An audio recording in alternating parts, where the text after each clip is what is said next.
മത്തായിയുടെ സുവിശേഷം 16-ാം അധ്യായം 15, 16, 17, 18, 19 വാക്യങ്ങൾ ഈ തരുണത്തിൽ വായിക്കുന്നു. ആ സംഭവം ആരംഭിക്കുന്നത് 13 മുതലുള്ള വചനങ്ങളിലാണ്.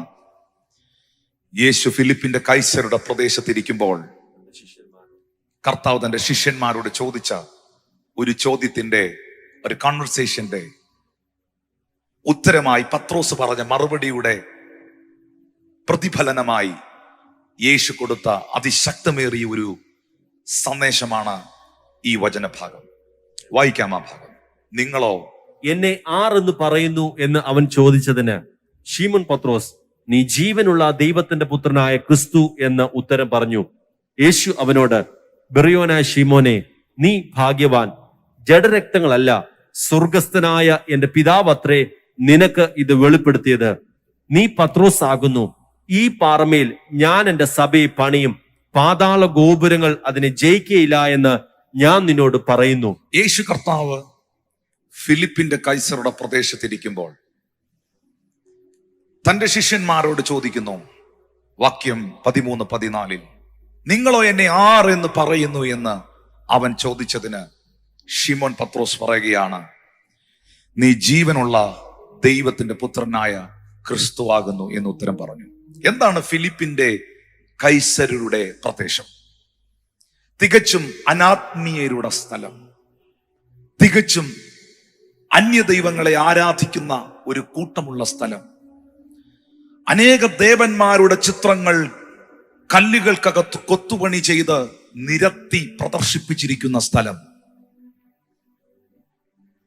അനേക അന്യദേവന്മാരെ ആരാധിക്കുന്ന പല വിശ്വാസങ്ങളുള്ള സ്ഥലം. ഈ സ്ഥലത്ത് വെച്ച് തന്നെ ഈ ചോദ്യം യേശു കർത്താവ് ഉന്നയിക്കുകയാണ്. ഒരുപാട് പേരെ കുറിച്ച് നിങ്ങൾ കേട്ടുവല്ലോ, ഒരുപാട് വ്യക്തിത്വങ്ങളെ കുറിച്ച് നിങ്ങൾ കേട്ടുവല്ലോ, ഒരുപാട് അനുഭവങ്ങൾ നിങ്ങൾക്കുണ്ടല്ലോ.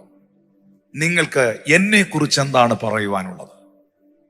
ഒത്തിരി അഭിപ്രായങ്ങൾ പറയുന്നവരോട്, ഒത്തിരി അനുഭവങ്ങൾ പങ്കുവെക്കുന്നവരോട് യേശു ചോദിക്കുന്നു, കഴിഞ്ഞ കുറെ നാളുകളായി നിങ്ങളുടെ ഇടയിൽ നടന്നും സഞ്ചരിച്ചും പ്രവർത്തിച്ചും പ്രാർത്ഥിച്ചും അന്ധന്മാരുടെ കണ്ണു തുറന്ന, ചെകിടന്മാരുടെ ചെവിയെ കേൾപ്പിച്ച, ഊമരെ സംസാരിപ്പിച്ച, മരിച്ചവരെ ഉയർപ്പിച്ച, കുഷ്ഠരോഗികളെ ശുദ്ധമാക്കിയ, മുടന്തരെ നടത്തിയ, കടലിന്റെ മുകളിലൂടെ പാദങ്ങളൂന്നി നടന്ന, നഗ്ന നേത്രങ്ങൾ കൊണ്ട് ദൃശ്യമായ ആ മേഖലകളിൽ, അദൃശ്യ മണ്ഡലത്തിൽ നടക്കേണ്ട പകലും ദൃശ്യമായ മേഖലകളിൽ വെളിപ്പെടുത്തി നിങ്ങളുടെ മുമ്പിൽ പ്രവർത്തിച്ച എന്നെ കുറിച്ച് നിങ്ങൾക്ക് എന്താ പറയാനുള്ളത്? ഹല്ലേലൂയ. നാട്ടുകാരോടല്ല ഈ ചോദ്യം.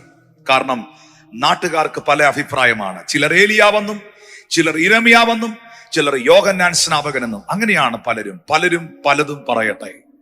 ചിലർ ചിലതും പറയട്ടെ. പക്ഷെ നിനക്ക് എന്താണ് പറയാനുള്ളത്? പലരും പലതും പറയട്ടെ, ചിലർ ചിലത് പറയട്ടെ. നിനക്ക് എന്താണ് പറയാനുള്ളത്? ശിഷ്യന്മാരുടെ നേരെ തിരിഞ്ഞ് കൂടെ നടക്കുന്നവരെ നോക്കി, ഒട്ടി ഉരുമി നിൽക്കുന്നവരെ നോക്കി, ഒപ്പം നിൽക്കുന്നവരെ നോക്കി, സഹയാത്രികരെ നോക്കി, വിളിക്കപ്പെട്ടവനെ നോക്കി സ്വർഗം ചോദിക്കുന്നു, നിനക്കെന്താണ് പറയാനുള്ളത്? പത്രോസ് മാത്രം പ്രതികരിക്കാൻ തുടങ്ങുന്നു. പലപ്പോഴും പലതിലും പ്രതികരിക്കുന്നവർ അപകടത്തിലാകുന്നത് ഞാൻ കണ്ടിട്ടുണ്ട്. പക്ഷേ ദൈവപുത്രന്റെ ശുശ്രൂഷയെ കുറിച്ചോ, ജീവനുള്ള ദൈവത്തിനു വേണ്ടിയോ നിന്റെ നാവ് നീ അനക്കിയിട്ടുണ്ടെങ്കിൽ, ആര് നിനക്ക് വിരോധമായി എഴുന്നേറ്റാലും സ്വർഗം നിന്നെ ഏൽപ്പിക്കുന്ന ചില താക്കോലുകൾ കൊണ്ട് നിന്റെ ശുശ്രൂഷയും ജീവിതം ഒരു അത്ഭുതമായി തീരും. പത്രോസ് പറയുന്നു, നീ ജീവനുള്ള ദൈവത്തിന്റെ പുത്രനായ ക്രിസ്തു എന്ന് ഉത്തരം പറഞ്ഞു. എന്തുകൊണ്ടാ പത്രോസേ നീ ദൈവമെന്ന് പറയാഞ്ഞത്? യേശു ദൈവമെന്ന് മാത്രം നീ പറയാഞ്ഞത്? എന്തുകൊണ്ടാ പത്രോസേ യേശു ദൈവപുത്രനെന്ന് മാത്രം നീ പറയാഞ്ഞത്? എന്തിനാണ് അതിനകത്ത് നീ ജീവനുള്ള ദൈവത്തിന്റെ പുത്രനായ ക്രിസ്തു എന്ന് പറഞ്ഞത്? കാരണം ആ സിറ്റുവേഷൻ അതാണ്, ആ സാഹചര്യം അതാണ്, ആ പ്രദേശം അതാണ്. ഹല്ലേലൂയ. കണ്ണുണ്ടായിട്ടും കാണാത്ത, ചെവി ഉണ്ടായിട്ടും കേൾക്കാത്ത, മൂക്കുണ്ടായിട്ടും മണക്കാത്ത, നാവുണ്ടായിട്ടും സംസാരിക്കാത്ത ഒരുപാട് പേരുടെ പേരിൽ പലരും ഇറങ്ങി തിരിച്ചു നിൽക്കുന്ന ഒരു പ്രത്യേക പ്രദേശത്തിന്റെ മധ്യയിൽ നിന്നുകൊണ്ട് യേശു കർത്താവ് ചോദിക്കുന്നു, നിങ്ങൾ എന്നെ കുറിച്ച് എന്ത് പറയുന്നു? പത്രോസ് നോക്കുമ്പോൾ ദൈവം ചലിക്കുന്നു, പത്രോസ് നോക്കുമ്പോൾ ദൈവം തൊടുന്നു, പത്രോസ് നോക്കുമ്പോൾ ദൈവം അന്ധന്റെ കണ്ണ് തുറക്കുന്നു, പത്രോസ് നോക്കുമ്പോൾ ദൈവം ഊമനെ സംസാരിപ്പിക്കുന്നു, പത്രോസ് നോക്കുമ്പോൾ ദൈവം കടലിന് മീതെ പാദങ്ങൾ വെക്കുന്നു, പത്രോസ് നോക്കുമ്പോൾ ദൈവം അപ്പം എടുത്ത് ഉയർത്തുന്നു, പത്രോസ് നോക്കുമ്പോൾ ദൈവം കൂനയായ സ്ത്രീയെ നിവർത്തുന്നു, പത്രോസ് നോക്കുമ്പോൾ ദൈവം കുരുട്ട് കണ്ണുകളെ തുറക്കുന്നത് കണ്ടിട്ട് പറഞ്ഞു, നീ ജീവനുള്ള, you are the son of living God. നീ ജീവനുള്ള ദൈവം, നീ നടക്കുന്ന ദൈവം, നീ ചലിക്കുന്ന ദൈവം, നീ തൊടുന്ന ദൈവം, നീ സഞ്ചരിക്കുന്ന ദൈവം, നീ പ്രവർത്തിക്കുന്ന ദൈവം, നീ വിളിക്കുന്നവന്റെ അരികിൽ ഇറങ്ങി വരുന്ന ദൈവം, നീ ജീവനുള്ള ദൈവത്തിന്റെ പുത്രനാകുന്ന ക്രിസ്തുവാകുന്നു. യേശു കർത്താവ് അവനോട് ഉത്തരം പറഞ്ഞത്, ബറയോനായ ശിമോനേ, യു ആർ ബ്ലെസ്ഡ്, നീ ഭാഗ്യവാൻ. ജഡരക്തങ്ങളല്ല, സ്വർഗസ്ഥനായ എന്റെ പിതാവത്രേ നിനക്കിത് വെളിപ്പെടുത്തിയത്. ഇതൊരു അറിവല്ല, ഇതൊരു ഇൻഫർമേഷൻ അല്ല. ഇൻഫർമേഷൻസ് ആൾക്കാർ പറഞ്ഞു, ഇൻഫോർമേറ്റീവ് ആയിട്ടുള്ള കാര്യങ്ങൾ അവിടെ നിന്നുകൊണ്ട് ആൾക്കാർ പറഞ്ഞു. ചിലർ ഏലിയാവെന്ന് പറഞ്ഞു. എന്താ അവർക്ക് ലഭിച്ച information? Is doing the great miracles. അവൻ അത്ഭുതങ്ങളെ ചെയ്യുന്നു. ഏലിയാവും അത്ഭുതങ്ങളെ ചെയ്തിരുന്ന പ്രവാചകനാണ്. ചിലർ പറഞ്ഞു, ഇവൻ യോഹന്നാൻ സ്നാപകൻ മരിച്ചവരുടെ ഇടയിൽ നിന്ന് ഉയർത്തു വന്നിരിക്കുന്നു. കാരണം യോഹന്നാൻ സ്നാപകന് ശിഷ്യന്മാരുണ്ടായിരുന്നു. യോഹന്നാൻ സ്നാപകൻ മുഖം നോക്കാതെ സംസാരിക്കുമായിരുന്നു. ചിലർ പറഞ്ഞു, ഇവൻ ഇരമ്യാവ് എന്ന പ്രവാചകനാണ്. കാരണം 12ാമത്തെ വയസ്സ് മുതൽ ആലയത്തിനകത്തിരുന്ന വലിയ അച്ചായമാരെ ഞെട്ടിച്ചവനാണവൻ. ഹല്ലേലൂയ. അമ്മയുടെ ഉദരത്തിൽ വെച്ച് തന്നെ അഭിഷേകം ചെയ്യപ്പെട്ട് പുറത്തു വന്ന ഇൻബോൺ ആയിട്ടുള്ള ഒരു പ്രൊഫറ്റെ ഉണ്ടായിരുന്നുള്ളൂ. അത് ജെറമയായിരുന്നു.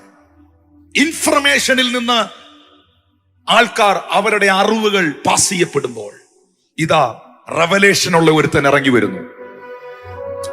ഹല്ലേലൂയ. ഇൻഫർമേഷൻ പാസ് ചെയ്യുന്നവരെ കർത്താവ് മൈൻഡ് ചെയ്യാതെ വിടുമ്പോൾ റെവലേഷൻ ഉള്ളവനെ കൂട്ടിക്കൊണ്ടുപോകുന്നു. വെളിപ്പാടുള്ളവനെ കർത്താവ് സെപ്പറേറ്റ് ചെയ്യുന്നു.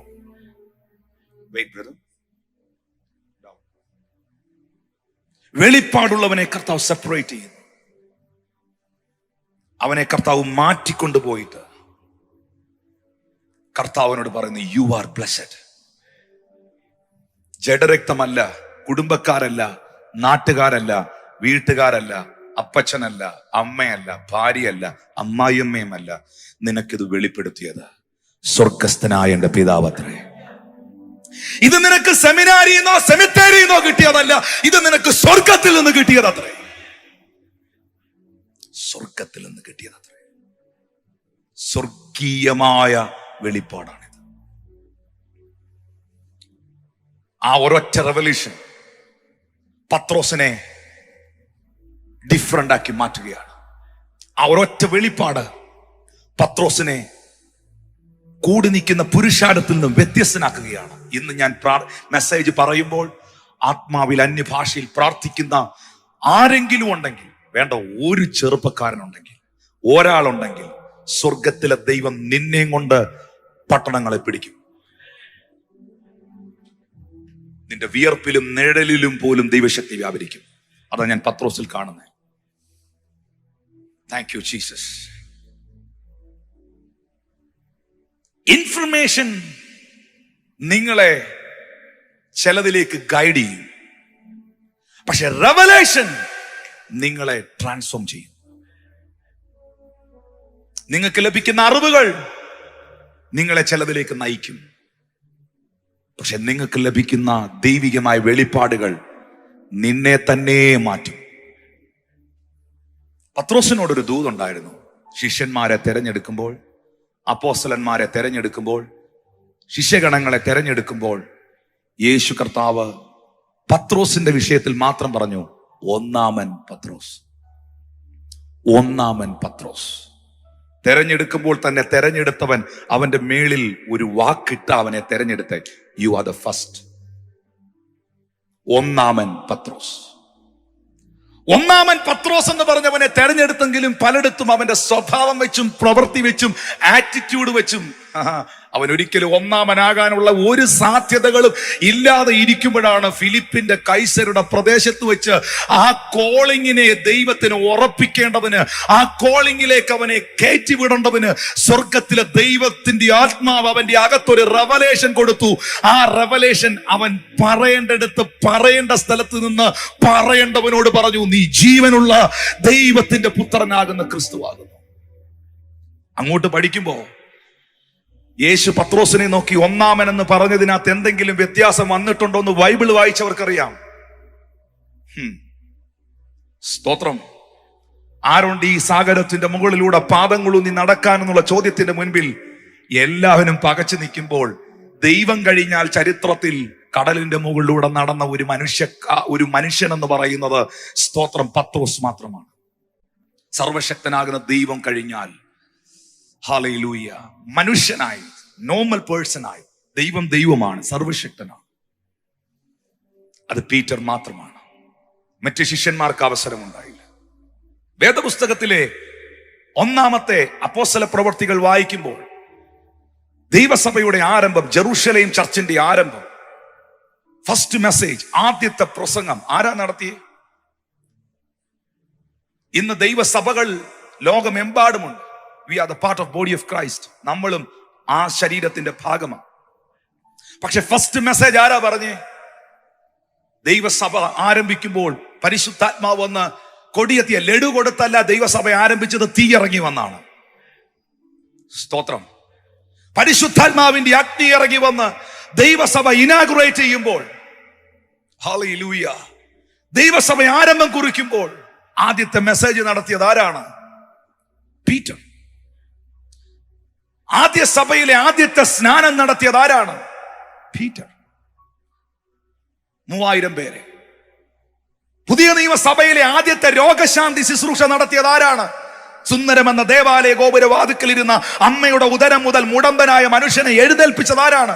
പീറ്റർ. പുതിയ നിയമസഭയിൽ ആദ്യം മരിച്ച ഒരു കൊച്ചിനെ ഉയർപ്പിച്ചത് ആരാണ്? പീറ്റർ. പുതിയ നിയമസഭയിൽ നെടലിനകത്തും ദൈവശക്തി വെളിപ്പെടുമെന്ന് തെളിയിച്ചത് ആരാണ്? പീറ്റർ. പത്രോസേ, നീ ഒന്നാമൻ. കർത്താവ് നിന്നെ നോക്കി അറിഞ്ഞോ അറിയാതെ എന്തേലും പറഞ്ഞിട്ടുണ്ടെങ്കിൽ നിന്നെ ഒരുത്തനും എങ്ങും രണ്ടാമനാക്കാൻ പറ്റത്തില്ല.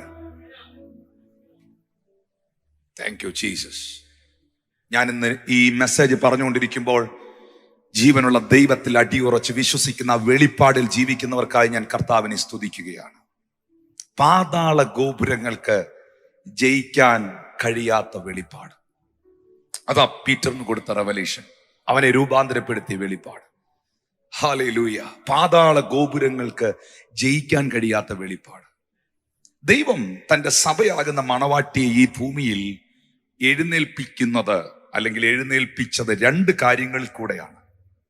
Number 1 revelation, number 2 relationship. എങ്ങനെയാ സഭ പണിയുന്നത്? സഭ പണിയുന്നത് ഡോളർ കൊണ്ടല്ല, സഭ പണിയുന്നത് കറൻസി കൊണ്ടല്ല, സഭ പണിയുന്നത് ദിനാറ് കൊണ്ടല്ല, ദൈവസഭ പണിയുന്നത് രാഷ്ട്രീയ കളികൾ കൊണ്ടല്ല. ദൈവസഭ പണിയപ്പെടുന്നത് 2 കാര്യങ്ങളിലൂടെയാണ്. 1 വെളിപ്പാടിലൂടെ, 2 ബന്ധങ്ങളിലൂടെ. Revelation and relationship. ഹല്ലേലൂയ. ദൈവം തന്ന വെളിപ്പാടിനും ദൈവം തന്ന ബന്ധങ്ങൾക്കും ഞാൻ വില കൽപ്പിക്കുന്നു. ഹല്ലേലൂയ. ഞായറാഴ്ചയാകുമ്പോൾ ഈ കോവിഡിന് മുൻപ് അല്ലെങ്കിൽ കഴിഞ്ഞ ചില നാളുകൾക്ക് മുമ്പ് ഈ ആലയം നിറച്ചും ആൾക്കാർ വന്നത് അവർക്ക് കർത്താവിനോടും സഭയോടും അവരുടെ പാസ്റ്ററോടുമുള്ള ബന്ധത്തിലാണ്. ഞാൻ ദൈവം തന്ന എല്ലാ ബന്ധങ്ങൾക്കും നന്ദി പറയുന്നു. വെളിപ്പാട് നിന്നെ ട്രാൻസ്ഫോം ചെയ്യുമ്പോൾ ബന്ധങ്ങൾ നിന്നെ പണിതുയർത്തും. ആമേൻ. ദൈവം നിനക്ക് തന്ന വെളിപ്പാടുകൾ, ദൈവപുത്രനെ കുറിച്ചുള്ള വെളിപ്പാടുകൾ, സത്യവചനത്തെ കുറിച്ചുള്ള വെളിപ്പാടുകൾ നിങ്ങളുടെ ലൈഫിനെ, നിങ്ങളുടെ ജീവിതത്തെ രൂപാന്തരപ്പെടുത്തുമ്പോൾ, ട്രാൻസ്ഫോം ചെയ്യുമ്പോൾ, നിങ്ങളുടെ ജീവിതത്തെ പണിതുയർത്തുന്നത് ദൈവം നിനക്ക് തന്ന ചില ബന്ധങ്ങളിലൂടെയാണ്. ഇല്ലെന്ന് പറയാൻ പറ്റുമോ? അമ്മയും അപ്പനുമായിട്ടുള്ള ബന്ധം, മാതാപിതാക്കളുമായിട്ടുള്ള ബന്ധം നിങ്ങളെ പലയിടത്തും കറക്റ്റ് ചെയ്തിട്ടില്ലേ? അപ്പനും അമ്മയും നിങ്ങളുടെ മീതെ ഉണ്ടായിരുന്നതിനാൽ അവർ നിങ്ങൾക്ക് തന്ന ഉപദേശങ്ങൾ നിങ്ങൾക്ക് വിലപ്പെട്ടതല്ലായിരുന്നു. നിങ്ങൾക്ക് മീതെയുള്ള നിങ്ങളുടെ സഹോദരങ്ങൾ, നിങ്ങളുടെ സ്പിരിച്വൽ മെന്റേഴ്സ്, നിങ്ങളുടെ സ്പിരിച്വൽ ഫാദർ, നിങ്ങൾക്കൊരു ബ്ലെസ്സിങ് അല്ലായിരുന്നു. ഇന്ന് ലോകം മൊത്തവും ഫാദേഴ്സ് ഡേ ആയിട്ട് കാണുന്ന ദിവസമാണ്. പിതാക്കന്മാരെ ഓണർ ചെയ്യുന്ന ദിവസം. I really honour my spiritual father today. ഞാൻ എൻ്റെ ആത്മീയ പിതാവിനെ ഓർത്ത് ദൈവത്തിന് നന്ദി പറയുന്നു. എൻ്റെ സ്വർഗീയ പിതാവിനായി ഞാൻ സ്തോത്രം ചെയ്യുന്നു. എന്നെ ഈ ഭൂമിയിൽ ജനിപ്പിച്ച എൻ്റെ അപ്പനായിട്ടും ഞാൻ നന്ദി പറയുന്നു. I thank you Lord. Hallelujah, hallelujah. ഈ സന്ദേശം കേൾക്കുന്ന എൻ്റെ സഹോദരി സഹോദരന്മാരോട്, ദൈവത്തിന്റെ മക്കളോട് എനിക്ക് പങ്കുവയ്ക്കാനുള്ള ഏറ്റവും വലിയ സത്യം, 2 കാര്യങ്ങൾ മറക്കരുത്. ഒന്ന്, വെളിപ്പാട്. ദൈവപുത്രനായ ക്രിസ്തുവിനെ കുറിച്ചുള്ള വെളിപ്പാട്. ദാവീദിനെ കുറിച്ചുള്ള വെളിപ്പാടല്ല, ഗോലിയാത്തിനെ കുറിച്ചുള്ള വെളിപ്പാടല്ല, അബ്രഹാമിനെ കുറിച്ചോ ഇസഹാക്കിനെ കുറിച്ചോ യാക്കോബിനെ കുറിച്ചോ ശിംശോനെ കുറിച്ചുള്ള വെളിപ്പാടല്ല സഭയെ പണിയുന്നത്. യേശു ക്രിസ്തു ഏക സത്യ നിത്യ ദൈവം എന്ന വെളിപ്പാടിലാണ് ദൈവം തന്റെ സഭയെ പണിയുന്നത്. ആ ദൈവസഭ പണി കഴിപ്പിക്കപ്പെടുന്നത് റെവലേഷനിൽ മാത്രമല്ല. ചിലർക്ക് അങ്ങ് ഭയങ്കര റെവലേഷനാ, പക്ഷെ ആരുമായിട്ടും ഒരു റിലേഷൻഷിപ്പും ഇല്ല. ഭയങ്കര റെവലേഷൻ, ഒറ്റയ്ക്ക് അങ്ങ് ഇരുന്ന് വീട്ടിലിരുന്നങ്ങ് റെവലേഷന്റെ മേളിൽ റെവലേഷൻ. പക്ഷെ അവനും ശരിയല്ല, അവളും ശരിയല്ല, ഇവനും ശരിയല്ല, ആ പാസ്റ്ററും ശരിയല്ല, ഈ ആരുമായിട്ടും ഒരു ബന്ധമില്ല, ഞാൻ മാത്രം ശരി. നോ, നിനക്ക് സഭ പണിയാൻ പറ്റത്തില്ല. സ്തോത്രം. ബന്ധങ്ങളിലൂടെ, വെളിപ്പാടിലൂടെ കർത്താവ് സഭയെ പണിയുന്നു. ആ കരങ്ങളെ ഒന്ന് ഉയർത്തി പറയുക, കർത്താവേ, എനിക്ക് നീ തന്ന എല്ലാ നല്ല ബന്ധങ്ങൾക്കായി സ്തോത്രം. ഹല്ലേലൂയ. ഇവിടെ നല്ല പാട്ടുകൾ കേട്ടു. ഡോക്ടർ ബ്ലസ്സൻ മേമന ഇന്ന് ഈ പ്ലാറ്റ്ഫോമിൽ വന്നതിന്റെ കാരണം മറ്റൊന്നുമല്ല, കർത്താവ് തന്ന ആ ഒരു ബന്ധമാണ്. ഇവിടെ ഇരിക്കുന്ന കുഞ്ഞുങ്ങൾ ഇവിടെ പാടാൻ വന്നത്, ഇവിടെ ശുശ്രൂഷിക്കാൻ വന്നത് മറ്റൊന്നുമല്ല, ദൈവസഭയോടും ഈ ശുശ്രൂഷയോടുമുള്ള ഒരു ബന്ധമാണ്. ഞാൻ ബന്ധങ്ങൾക്ക് വില കൽപ്പിക്കുന്നു. Hallelujah, hallelujah, hallelujah. നിലച്ചുപോയ കടികാരം ഒരു ദിവസം 2 നേരം കറക്റ്റ് സമയം കാണിക്കുന്നുണ്ട്. ഞാൻ വിശ്വസിക്കുന്നു പ്രിയപ്പെട്ടവരെ, ഒരു ബന്ധങ്ങളും മുറിഞ്ഞു പോകാതെ, ഒരു വ്യക്തികളെ മുറിച്ചു കളയാതെ കർത്താവ് തന്ന എല്ലാ ബന്ധങ്ങളെ പവിത്രമായി സൂക്ഷിക്കുവാൻ നിങ്ങൾക്ക് കഴിയട്ടെ. ഈ സഭയിൽ ഈ ശുശ്രൂഷയിൽ കടന്നു വന്ന, ഒരു പ്രാവശ്യമെങ്കിലും ഈ ചർച്ചിൽ കടന്നു വന്ന് പ്രാർത്ഥിച്ച, ഒരു പ്രാവശ്യമെങ്കിലും ഈ ആലയത്തിൽ വന്ന് പ്രാർത്ഥിച്ച് ഈ ഭൂമിയിൽ ഉള്ള എന്നെ കണ്ടുകൊണ്ടിരിക്കുന്ന എല്ലാ വ്യക്തികളോടും ഞാൻ നന്ദി പറയുന്നു. 1 രൂപയെങ്കിലും ഈ മിനിസ്ട്രിക്ക് വേണ്ടി കൊടുത്ത് സഹായിച്ച നിങ്ങളോട് ഞാൻ നന്ദി പറയുന്നു. കാരണം നിങ്ങളില്ലായിരുന്നെങ്കിൽ ഈ ശുശ്രൂഷയില്ല, നിങ്ങളില്ലായിരുന്നെങ്കിൽ ടിനു പാസ്റ്ററും ഈ സഭയുമില്ല.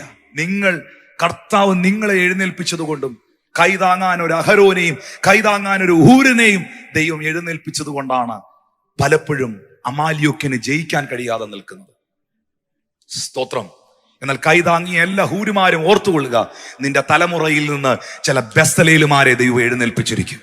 ജ്ഞാനവും വിവേകവും പരിജ്ഞാനവും ആത്മാവുമുള്ള ചില ബെസ്സലേലുമാരെ നിന്റെ ഭവനത്തിനകത്ത് നിന്ന്, ഹൂരിന്റെ തലമുറയ്ക്കകത്ത് നിന്ന് വിശേഷമായ ജ്ഞാനവും പരിജ്ഞാനവും കൃപയുമുള്ള ചില ബെസ്സലേലുമാരെ എഴുന്നേൽപ്പിച്ച് പെട്ടകം പണിതതുപോലെ സ്വർഗത്തിലെ ദൈവം ദൈവസഭയെ താങ്ങുന്ന, ശുശ്രൂഷകളെ സഹായിക്കുന്ന ചില കുടുംബങ്ങൾക്കകത്ത് നിന്ന് പെട്ടകം പണിയാൻ ചില ബെസ്സലേലുമാരെ എഴുന്നേൽപ്പിക്കും.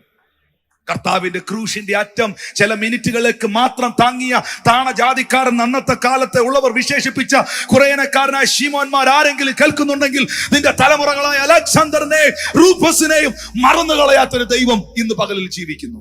കുറേനക്കാരനായ ശീമോൻ എന്ന് പറയുന്ന മനുഷ്യൻ കർത്താവിന്റെ ക്രൂശിന്റെ അറ്റം താങ്ങി നിന്ന അവന്റെ തലമുറകളായ അലക്സാണ്ടറിനെയും റൂഫസിനെയും സ്വർഗം ആദരിച്ചു, അനുഗ്രഹിച്ചു, മാനിച്ചു. അവരെ കർത്താവിൽ പ്രസിദ്ധരാക്കി മാറ്റി. അതെ, ദൈവസഭ എങ്ങനെയാ പണിയുന്നതെന്ന് ചോദിച്ചാൽ പെട്ടെന്ന് ഉത്തരം പറഞ്ഞോണം. Revelation and relationship. വെളിപ്പാടിലൂടെ, ബന്ധങ്ങളിലൂടെ.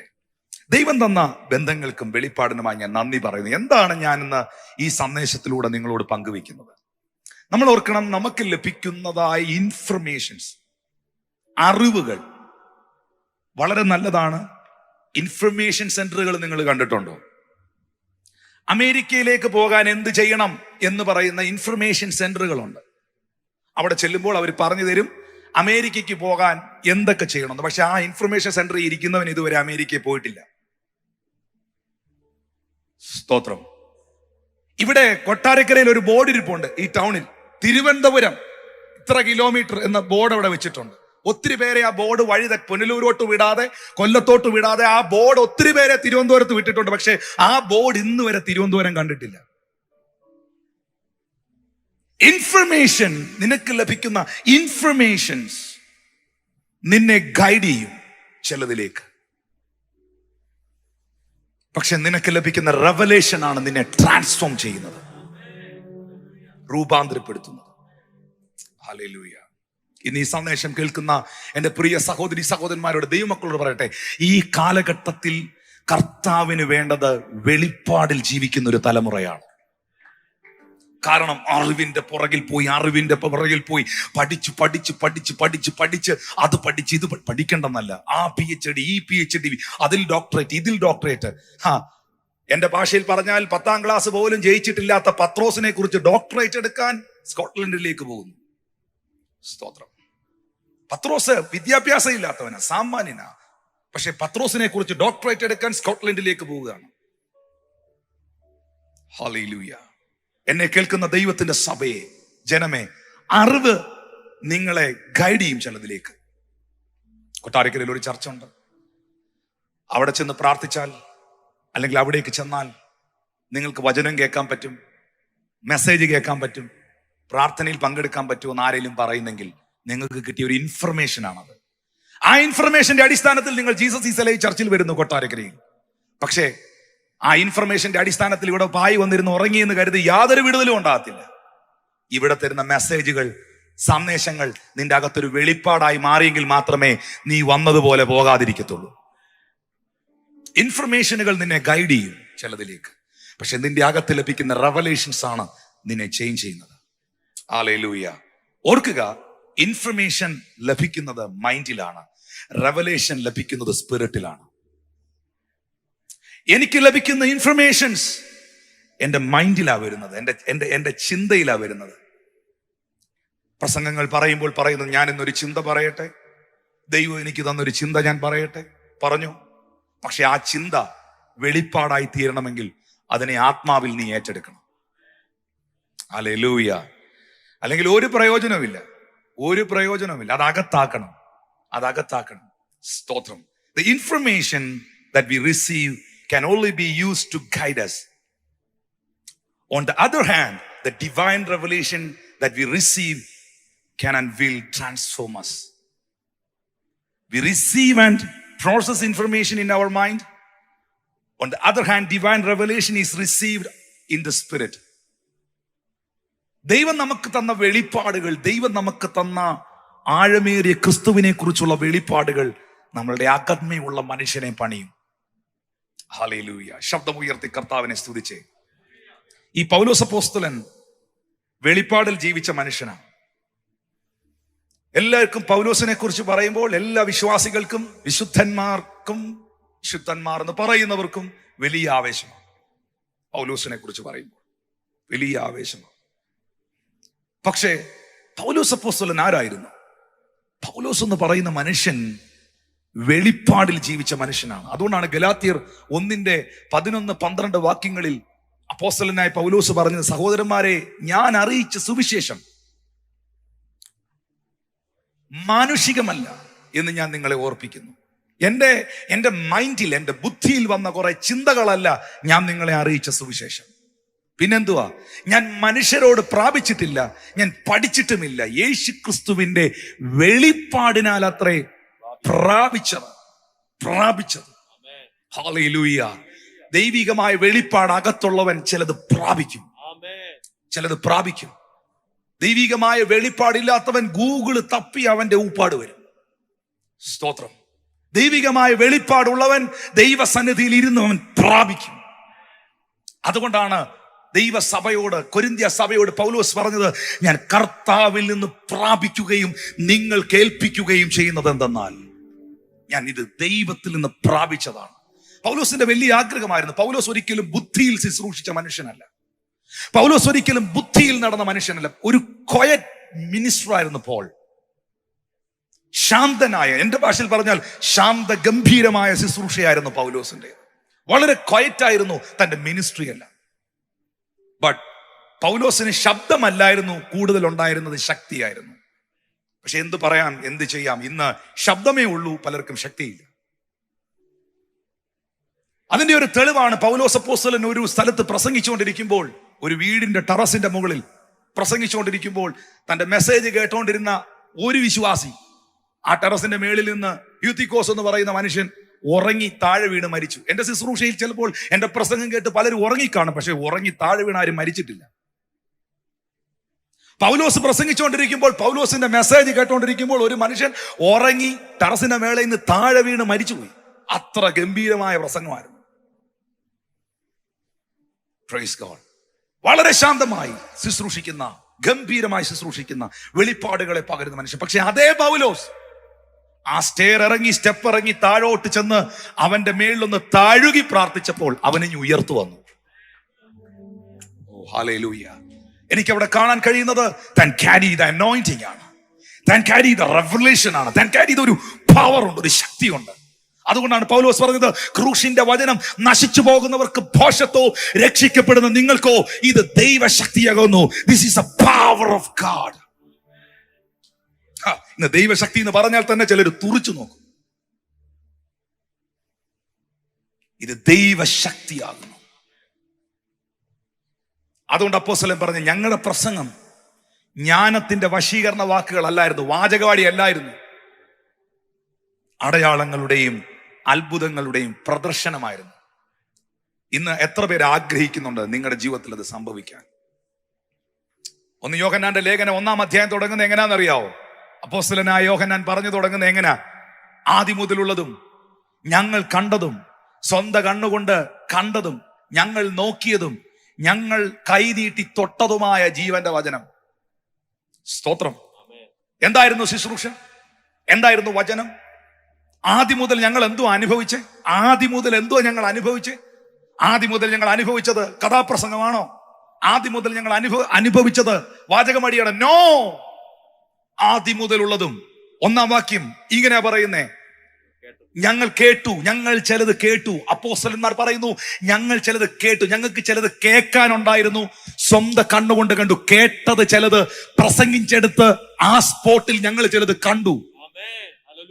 ഞങ്ങൾ കേട്ടു, ഞങ്ങൾ കണ്ടു, ഞങ്ങൾക്ക് ചിലത് ആശ്ചര്യപ്പെട്ട് നോക്കാനുണ്ടായിരുന്നു. ഞങ്ങൾ കേട്ടു, ഞങ്ങൾ കണ്ടു, ഞങ്ങൾ നോക്കി, ഞങ്ങളുടെ കൈ നീട്ടി ഞങ്ങൾ തൊട്ട് അനുഭവിക്കാൻ ചിലതുണ്ടായിരുന്നു. വചനം പ്രസംഗിച്ചെടുത്ത് ചിലത് കേൾക്കാനുണ്ടായിരുന്നു, ചിലത് കാണാനുണ്ടായിരുന്നു, ചിലത് ആശ്ചര്യപ്പെട്ട് നോക്കാനുണ്ടായിരുന്നു, ചിലത് ശരീരത്തിൽ അനുഭവിക്കാനുണ്ടായിരുന്നു. വെറും കേൾവിയല്ല ശുശ്രൂഷ, അത് ദൈവശക്തിയാണ്. എത്ര പേർക്ക് ഏറ്റെടുക്കാൻ കഴിയും? വെളിപ്പാടുള്ള ഒരു തലമുറയെ ദൈവം എഴുന്നേൽപ്പിക്കട്ടെ. അപ്പോസ്തലൻ പൗലോസ് സ്ഥാപിച്ചതായ സഭകളിൽ അതിശക്തമായി വളർന്ന ഒരു ചർച്ചാണ് എഫെസോസിലെ ചർച്ച്. എന്നാൽ താൻ ഏറ്റവും കൂടുതൽ സ്പിരിച്വൽ അറ്റാക്ക് അനുഭവിച്ച സ്ഥലവും എഫെസോസിലെ സഭയിൽ നിന്നാണ്. എഫെസോസിലുള്ള ആ ആർത്തമീസിന്റെ അതിശക്തമേറിയ ഫൈറ്റ് പൗലോസ് എക്സ്പീരിയൻസ് ചെയ്തു. ആ ചർച്ച് അഖിലാവിനെയും പ്രിസ്കില്ലയും കൊണ്ട് പൗലോസ് ആരംഭിച്ചു കഴിഞ്ഞ് അടുത്ത ചില നാളുകൾക്കകത്ത് താൻ ജയിലിൽ പോകേണ്ടി വന്നു. എന്നാൽ വീണ്ടും എഫെസോസിൽ വന്ന് പാർത്ത് ആ കുടുംബത്തോട് ചേർന്ന് താൻ അവിടെ ശുശ്രൂഷിക്കുമ്പോഴാണ് ശരിക്കും പറഞ്ഞാൽ ആ സഭ, എഫെസോസിലെ ചർച്ച്, അവിടുത്തെ ടെറിട്ടോറിയൽ പവറിനെ കംപ്ലീറ്റ് ബ്രേക്ക് ചെയ്തുകൊണ്ട് ആയിരങ്ങളായി ദൈവം അവിടെ വലിയൊരു മൂവിനെ അയച്ചത്. അതിന്റെ റീസൺ എന്നാണെന്നറിയാമോ? കൊരിന്ത്യ സഭയിൽ പൗലോസിന്റെ പ്രസംഗം നോക്കിയാൽ നിങ്ങൾക്കറിയാം, പലയിടത്തും പൗലോസ് വളരെ ഒത്തിരി കാര്യങ്ങളിൽ അവരെ കറക്റ്റ് ചെയ്യേണ്ടി വന്നിട്ടുണ്ട്. ഒത്തിരി മിസ്റ്റേക്കുകളുള്ളവർ ആ സഭയിലുണ്ടായിരുന്നു. സ്തോത്രം. എന്റെ ഭാഷയിൽ പറഞ്ഞാൽ നിങ്ങൾ കൊരിന്ത്യർക്ക് എഴുതിയ ലേഖനം വായിച്ചിട്ടുണ്ടെങ്കിൽ നിങ്ങൾക്ക് മനസ്സിലാകും. അമ്മയും പെങ്ങളെയും തിരിച്ചറിയാൻ പറ്റാത്തവൻ സഭയിലുണ്ടായിരുന്നു. തന്റെ ഭാര്യയെ വെച്ചുകൊണ്ടിരിക്കുന്നവൻ സഭയിലുണ്ടായിരുന്നു. എന്നിട്ട് ആ കൊരിന്ത്യ സഭയോട് പൗലോസ് പറഞ്ഞു, ഞാൻ വടിയോടുകൂടി ഇനി നിങ്ങൾ അടുത്ത് വരണോ എന്ന് പറഞ്ഞാൽ എന്തോ അതിന്റെ അർത്ഥം? സത്യം പറഞ്ഞാൽ കേട്ടാൽ കണ്ടാൽ 2 അടി കൊടുക്കണമെന്ന് തോന്നും. അതുപോലത്തെ ആൾക്കാർ സഭയിലുണ്ടായിരുന്നു. എന്നാൽ ഗലാത്യ സഭ തുടങ്ങുന്നത് തന്നെ, ഗലാത്യ സഭയോട് പൗലോസ് പറയുന്നത്, അയ്യോ ബുദ്ധിയില്ലാത്ത ഗലാത്യരെ, നിങ്ങളെയൊക്കെ ആവിയാരം ചെയ്ത് മയക്കിയതാർ, ക്രിസ്തു ക്രൂശിക്കപ്പെട്ടവനായി നിങ്ങളുടെ മുമ്പിൽ വരച്ചു കാണിച്ചിട്ട് നിങ്ങൾ എന്തേ ഈ വെളിപ്പാടിലേക്ക് വരാത്തെന്ന് പറഞ്ഞ് ഭയങ്കര വിഷമത്തോടുകൂടിയാണ് ഗലാത്യർക്ക് പൗലോസ് ലേഖനം എഴുതി തുടങ്ങുന്നത് തന്നെ. പക്ഷെ എഫെസോസ് സഭയ്ക്ക് എഴുതിയ ലേഖനങ്ങൾ നോക്കുന്ന സമയത്ത് എഫെസ്യർക്ക് എഴുതിയ ലേഖനം എന്ന് പറയുന്നത് ഒരു വെളിപ്പാടിന്റെ കലവറയാ. ക്രിസ്തുവിൽ നമ്മളെ അനുഗ്രഹിച്ചിരിക്കുന്ന നമ്മുടെ സ്വർഗീയ പിതാവ് വാഴ്ത്തപ്പെട്ടവൻ. എന്താ അതിന്റെ കാരണം? എഫെസോസ് സഭയിൽ അറിവിൽ നിന്നവരല്ലായിരുന്നു, കൂടുതൽ വെളിപ്പാടിൽ നിന്നവരായിരുന്നു. വെളിപ്പാടിൽ നിന്നവരായിരുന്നു. ആ വെളിപ്പാടിൽ അവർ കയറി വരാൻ ഒരു കാരണമുണ്ട്. അത് പൗലോസിന്റെ പ്രാർത്ഥനയാണ്. ഇവിടെ ഒത്തിരി പാസ്റ്റർമാരുണ്ട്, ലോകമെമ്പാടുമുള്ള ദൈവദാസന്മാർ കേൾക്കുന്നുണ്ട്. സഭയിലുള്ളവർക്ക് 2 വീടൂടെ കിട്ടാൻ വേണ്ടിയല്ല നമ്മൾ ഇനി പ്രാർത്ഥിക്കേണ്ടത്. അമേരിക്കയ്ക്ക് പോകാനല്ല നമ്മൾ പ്രാർത്ഥിക്കേണ്ടത്. കർത്താവെ, എന്നോടൊപ്പം നിൽക്കുന്നവർക്ക്, ദൈവസഭയിലായിരിക്കുന്നവർക്ക് യേശു ക്രിസ്തുവിനെ കുറിച്ചുള്ള വെളിപ്പാടുണ്ടാകാൻ പ്രാർത്ഥിക്കണം. എഫെസ്യർക്ക് എഴുതിയ ലേഖനം 3-ാം അധ്യായത്തിന്റെ 8 മുതലുള്ള വാക്യങ്ങളിൽ പൗലോസ് പറയുന്നുണ്ട്, സകല വിശുദ്ധന്മാരിലും ഞാൻ ഏറ്റവും ചെറിയവനായ എനിക്ക് ജാതികളോട് ക്രിസ്തുവിന്റെ അപ്രമേയ ധനത്തെ കുറിച്ച് പ്രസംഗിപ്പാനും സകലവും സൃഷ്ടിച്ച ദൈവത്തിന്റെ അനാദികാലം മുതൽ മറഞ്ഞു കിടന്ന മർമ്മത്തിന്റെ വ്യവസ്ഥ, ഈ ലോകത്തെ ദൈവം സ്ഥാപിക്കുന്നതിന് മുൻപ് മുതൽ, അനാദികാലം മുതൽ മറഞ്ഞു കിടന്ന ചില മർമ്മങ്ങൾ ഇന്നതെന്ന് എല്ലാവർക്കുമായി പ്രകാശിപ്പിക്കുവാൻ, വെളിപ്പെടുത്തി കൊടുക്കുവാൻ എനിക്ക് കൃപ നൽകിയിരിക്കുന്നു എന്ന് പറഞ്ഞാൽ അതിന്റെ അർത്ഥം ഈ മറഞ്ഞു കിടക്കുന്നതിനെ മറ നീക്കി കാണിക്കുന്നതിനെ അല്ലേ വെളിപ്പാടെന്ന് പറയുന്നു. അനാദികാലം മുതൽ മറഞ്ഞു കിടന്ന ദൈവിക മർമ്മത്തിന്റെ വ്യവസ്ഥ ഇന്നതെന്ന് ദൈവസഭയെ അറിയിക്കുവാൻ അപ്പോസ്തലനെ വെളിപ്പാട് കൊണ്ട് സ്വർഗം നിറച്ചു. ഓ ഹല്ലേലൂയ, ഗ്ലോറി ടു ഗോഡ്.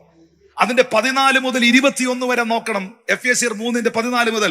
അതു നിമിത്തം, ഈ കാരണങ്ങൾ കൊണ്ട്, സ്വർഗത്തിലെ ദൈവം തന്ന വെളിപ്പാടിലാണ് ഞാൻ ശുശ്രൂഷിക്കുന്നത്, ദൈവം എനിക്ക് തന്ന വെളിപ്പാടിലാണ് ഞാൻ നിങ്ങളെ നയിക്കുന്നത്. അതു നിമിത്തം ഞാൻ സ്വർഗത്തിലും ഭൂമിയിലുമുള്ള സകല കുടുംബത്തിനും പേർ വരുവാൻ കാരണമായ പിതാവിന്റെ സന്നിധിയിൽ മുട്ടുകുത്തുന്നു.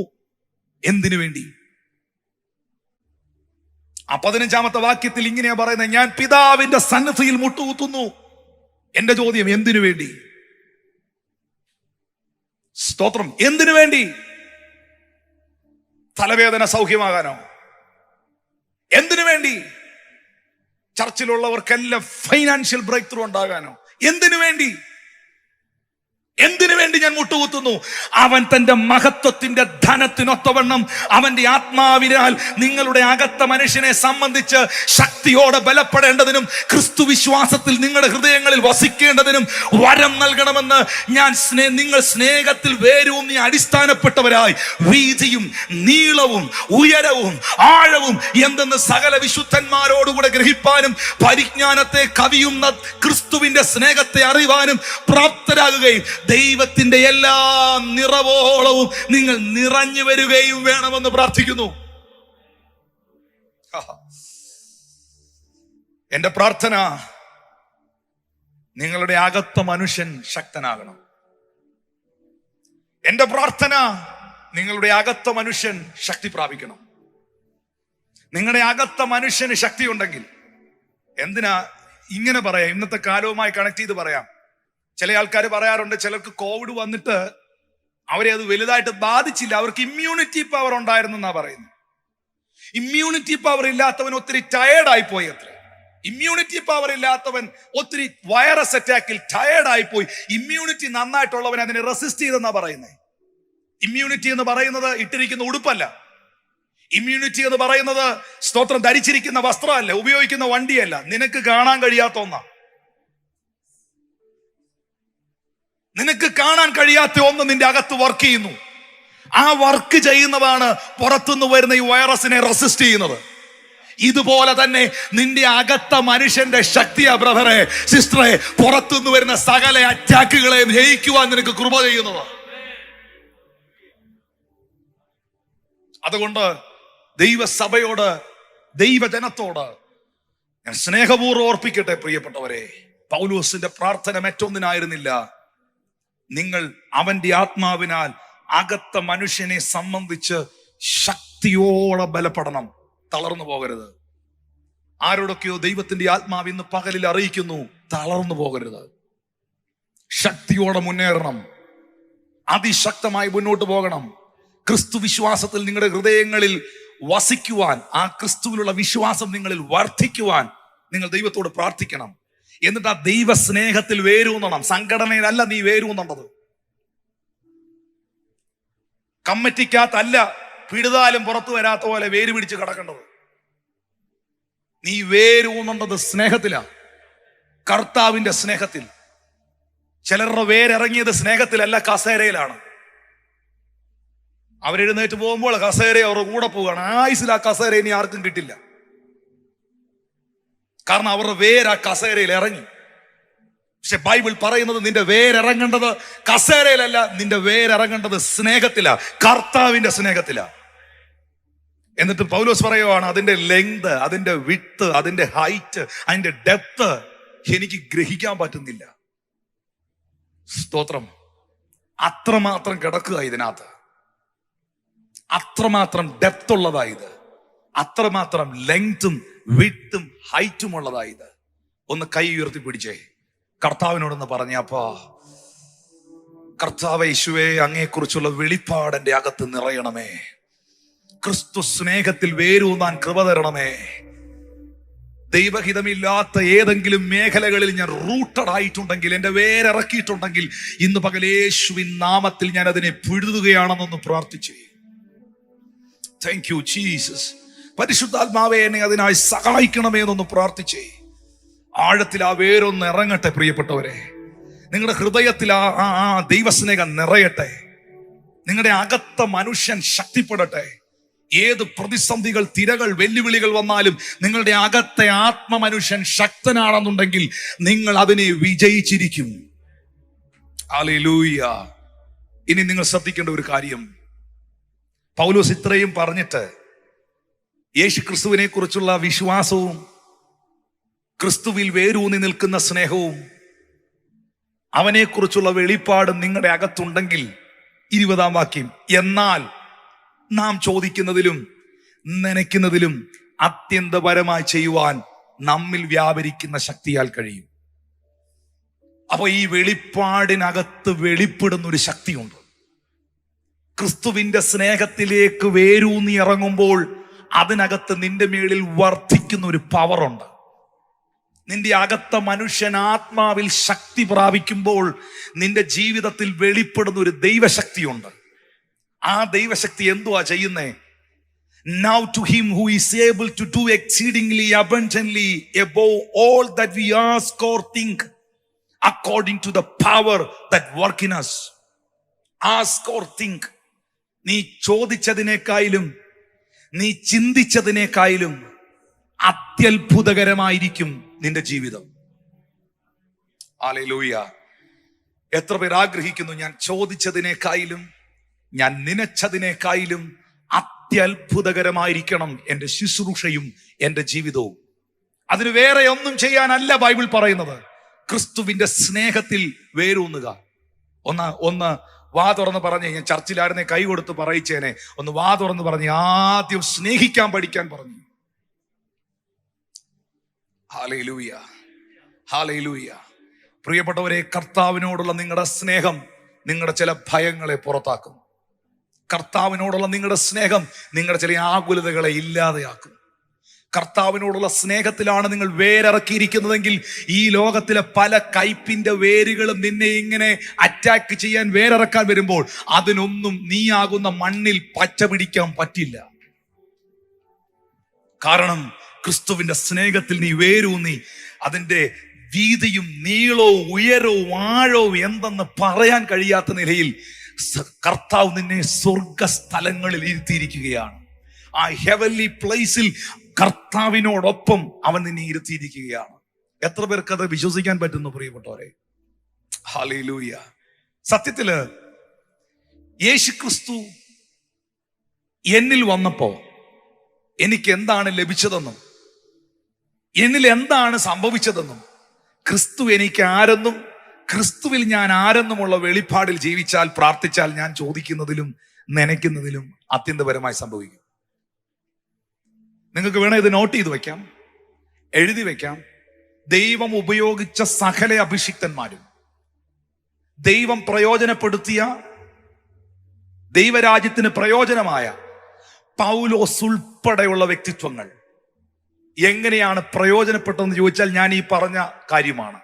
യേശു ക്രിസ്തു നിങ്ങളിൽ എന്നിൽ വന്നപ്പോ, കർത്താവിന്റെ ജീവിതത്തിലേക്ക് വന്നപ്പോ എന്നിൽ എന്താണ് സംഭവിച്ചതെന്നും ക്രിസ്തു എനിക്ക് ആരെന്നും ക്രിസ്തുവിൽ ഞാൻ ആരെന്നും ഉള്ള വെളിപ്പാടിൽ, അറിവിലല്ല, വെളിപ്പാടിൽ ജീവിച്ചാൽ, ആ വെളിപ്പാടിൽ നിന്നുകൊണ്ട് ഞാൻ ദൈവത്തിന്റെ മകനാണ്, മകളാണ് എന്ന വെളിപ്പാടിൽ നിന്ന് പ്രാർത്ഥിച്ചാൽ ഞാൻ ചോദിച്ചതിലും ഞാൻ നനച്ചതിലും അപ്പുറമായിരിക്കും എന്റെ ജീവിതം. Hallelujah, hallelujah. കാര്യം എന്താണെന്നറിയാമോ? ഇൻഫർമേഷൻ അല്ല വിടുതലിനെ കൊണ്ടുവരുന്നേ, റെവലേഷനാണ്. ഈ പൗലോസിന് അറിയാം, ഒത്തിരി പേര് പറഞ്ഞു സഭയെ ഉപദ്രവിക്കരുത്, സഭയെ പീഡിപ്പിക്കരുത്, സഭയെ നശിപ്പിക്കരുത്. യേശു ഉയർത്തു, അല്ലെങ്കിൽ യേശു ജീവിച്ചിരുന്ന കാലത്ത് അത്ഭുതങ്ങൾ നടത്തി എന്നൊക്കെ പൗലോസിന് അറിയായിരുന്നു. എന്നിട്ടും പൗലോസ് കല്ല് ഉറക്കി എറിഞ്ഞു. എന്നിട്ടും പൗലോസ് സഭയെ ക്ലോസ് ചെയ്യാൻ നടന്നു. കാര്യം എന്നാ? അറിയായിരുന്നു ഇവര് നേരത്തെ 10-12 പേരുണ്ടായിരുന്നു, അന്തന്റെ കണ്ണൊക്കെ പുള്ളി തുറന്നു, പുള്ളിയെ പിടിച്ചു ക്രൂശിച്ചു എന്നൊക്കെ പുള്ളിക്ക് അറിയാം. പക്ഷെ പുള്ളിക്ക് അറിവ് മാത്രമാണ് യേശുവിനെ കുറിച്ചുള്ളത്. പുള്ളി അത് വിശ്വസിച്ചൊന്നുമില്ല.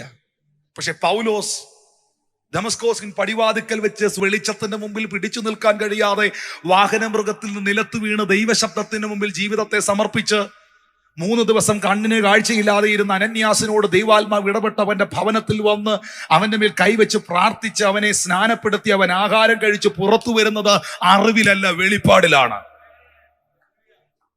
വെളിപ്പാടിൽ നിന്ന് പൗലോസ് വ്യത്യസ്തനാണ്. ഞാനതാ പറഞ്ഞത്, ഇൻഫർമേഷൻ അല്ല നമ്മളിൽ വിടുതൽ കൊണ്ടുവരുന്നത്, നമ്മുടെ അകത്തുള്ള റൈറ്റ് റെവലേഷൻ ആണ്. അങ്ങനെ പ്രാർത്ഥിക്കണം, അങ്ങനെ പ്രാർത്ഥിക്കണം. ക്രിസ്തുവിൽ ഞാൻ ആരാ? ദൈവം എനിക്ക് എന്താ? യേശു ക്രിസ്തു എന്നിൽ വന്നപ്പോൾ എന്നിൽ എന്തുവാ സംഭവിച്ചേ? ഞാനിപ്പോ ആ പഴയ പാപിയല്ല, ഞാനിപ്പോൾ ആ പഴയ മനുഷ്യനല്ല, ഞാനൊരു പുതിയ സൃഷ്ടിയാണ്. എന്റെ ശരീരം ദൈവത്തിന്റെ മന്ദിരമാണ്, ദൈവത്തിന്റെ ആത്മാവ് എന്നിൽ വസിക്കുന്നുണ്ട്, ദൈവം എന്റെ പിതാവാണ്. ഓ ഹല്ലേലൂയ! സ്വർഗത്തിലെ ദൈവം എന്റെ പിതാവാണ്. ആ പിതാവിന്റെ മകനാ ഞാൻ, ആ പിതാവിന്റെ മകളാ ഞാൻ. എന്നെ കരുതുന്ന ഒരു അപ്പ എനിക്കുണ്ട്, എന്നെ അത്ഭുതകരമായി നടത്തുന്ന ഒരു അപ്പൻ എനിക്കുണ്ട്. ഞാൻ ചോദിക്കുന്നതിലും നനയ്ക്കുന്നതിലും അത്യന്തപരമായി എനിക്ക് വേണ്ടി പ്രവർത്തിക്കുന്ന ഒരു ഡാഡി എനിക്കുണ്ട് എന്ന് ഉറപ്പുള്ളവർ ആ കൈകളൊന്ന് ഉയർത്തി ദൈവത്തിന് സ്തോത്രം ചെയ്തേ. സത്യം പറയട്ടെ, യേശുക്രിസ്തുവിന്റെ ശുശ്രൂഷ നിങ്ങൾ നോക്കിയാൽ മതി. ഇന്ന് ഈ മെസ്സേജ് കേൾക്കുന്നവർ ഇനിയുള്ള ഒരു 10-15 മിനിറ്റ് ഒന്ന് വളരെ ഗൗരവമായി ശ്രദ്ധിക്കണം. യേശുക്രിസ്തു ഈ ഭൂമിയിൽ പ്രവർത്തിക്കുന്ന സമയത്ത് താൻ എന്തിനീ ഭൂമിയിലേക്ക് വന്നെന്നും താൻ എവിടെ നിന്ന് വന്നെന്നും താൻ എവിടേക്കാണ് ഇനി തിരിച്ചു പോകുന്നതെന്നും തന്നെ എന്തിനാണ് പിതാവ് അയച്ചതെന്നും വ്യക്തമായി പുത്രൻ അറിയായിരുന്നു. അതുകൊണ്ടല്ലേ കള്ളപ്പിശാച് വന്ന് കർത്താവിനോട് പറഞ്ഞു, നീ ദൈവത്തിന്റെ പുത്രനെങ്കിൽ ഈ കല്ലിനോട് അപ്പമായി തീരാൻ പറ. നീ ദൈവത്തിന്റെ പുത്രനെങ്കിൽ. അപ്പമാക്കാൻ പോയോ? കാരണം പിശാചെ, നിന്റെ മുമ്പിൽ അപ്പമാക്കി കാണിച്ചിട്ട് എനിക്ക് പുത്രനാകണ്ട. ഐ നോ ദാറ്റ്, എനിക്കറിയാം ഞാൻ പുത്രനാന്ന്. സ്തോത്രം, ഹല്ലേലൂയ, ഹല്ലേലൂയ. തന്നെ പലരും ആക്ഷേപിക്കുമ്പോഴും പരിഹസിക്കുമ്പോഴും എറിയാൻ കല്ലുമായിട്ട് നിൽക്കുമ്പോഴും അവരെ ഒന്നും മൈൻഡ് ചെയ്യാതെ, അവരോടൊന്നും പലപ്പോഴും പലതിനും മറുപടി പറയാതെ, ചിലതിന് പറഞ്ഞിട്ടുണ്ട്, പലപ്പോഴും പലതിനും മറുപടി പറയാതെ കർത്താവ് ഇവിടുന്ന് ഒഴിഞ്ഞു പോയതിന്റെ കാരണം അവൻ ദൈവപുത്രനായതുകൊണ്ട്.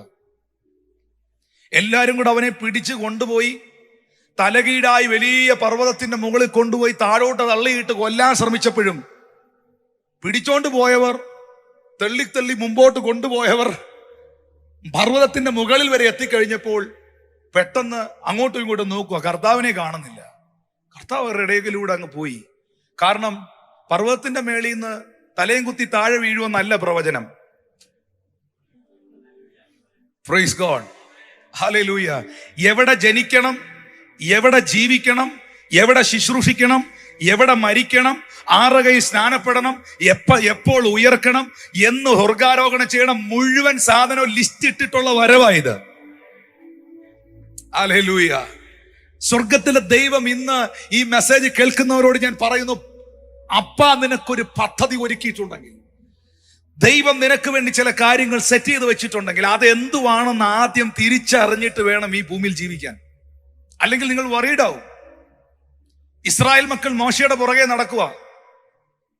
മന്നായും കാളയും വരുമ്പം ലഭിച്ച ഭക്ഷണത്തിനായി സ്തോത്രം ചെയ്യാം എന്ന് പറയുമ്പോൾ സ്വോത്രം സ്വോത്രം സ്വോത്രം പറയും.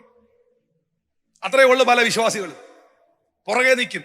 പക്ഷെ ചെങ്കടൽ വരുമ്പോ പിറുപിറുക്കും. പ്രാർത്ഥിച്ചവനെ വഴക്ക് പറയും, പ്രവചിച്ചവനെ നശിപ്പിക്കും, വായി വന്നതെല്ലാം പറയും, സംശയിക്കും. കാരണം വെളിപ്പാടില്ലാത്ത ഇസ്രായേൽ ജനത്തിന് ചെങ്കടൽ ശവക്കുഴിയാ. പക്ഷെ വെളിപ്പാടുള്ളവന് അത് ഹൈവേയാ.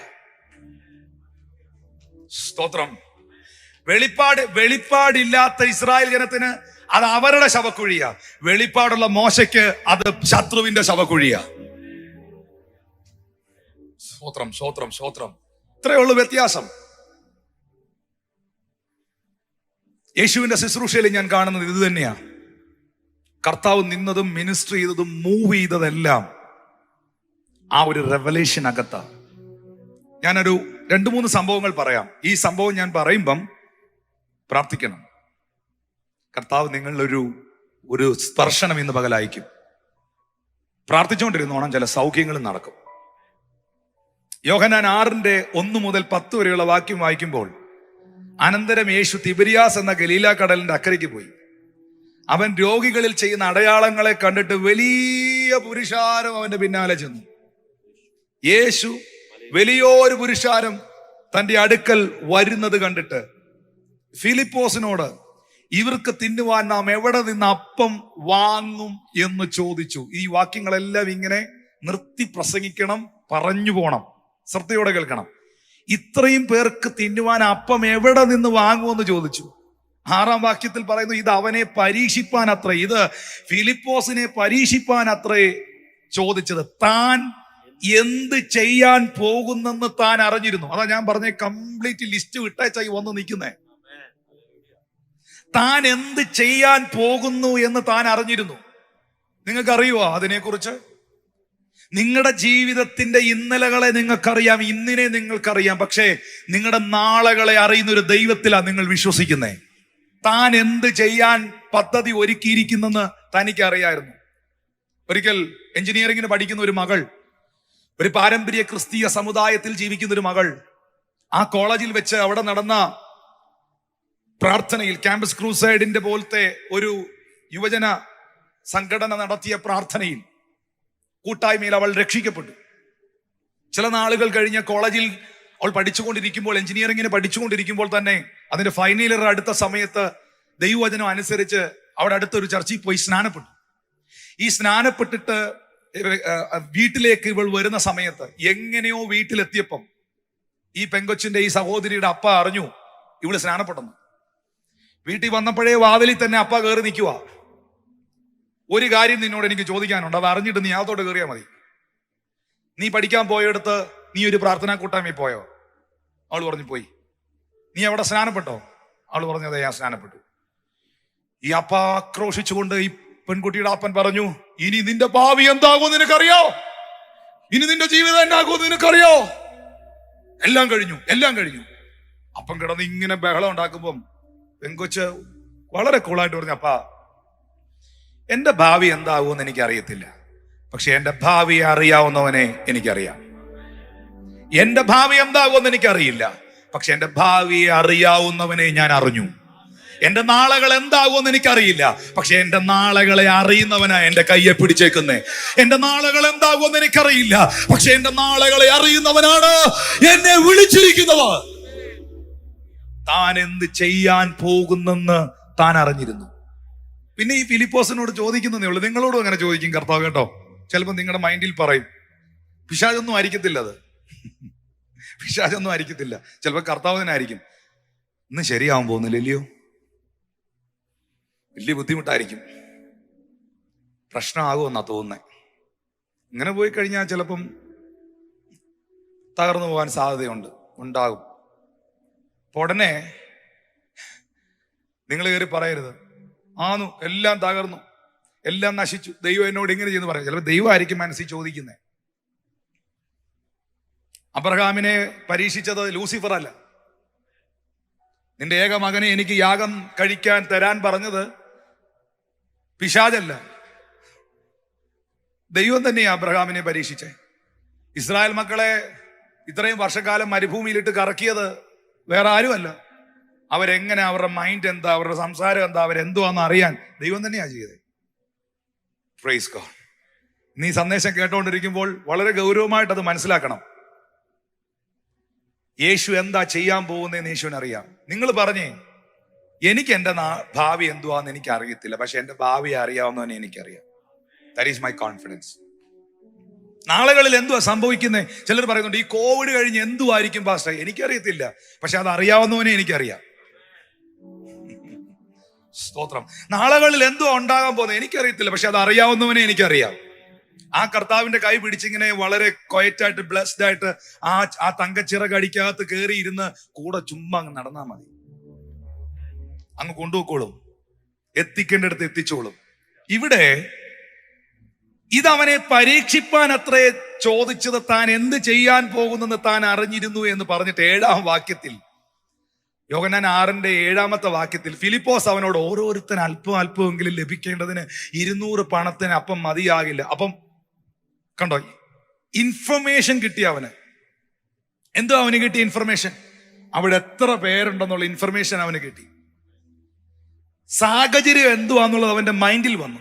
അവന്റെ മൈൻഡിൽ വന്നതനുസരിച്ചാണ് അവനിപ്പോ ഈ പറഞ്ഞത്. ഓരോരുത്തന് അല്പം ലഭിക്കണമെങ്കിൽ 1, 2, 3, 4 പിന്നെയും കാൽക്കുലേറ്റ് ചെയ്യുക മൈൻഡ് കൊണ്ട്. ഒരു 200 പണത്തിനെങ്കിലും അപ്പം മേടിച്ചാലേ കാര്യം ശരിയാകത്തുള്ളൂ.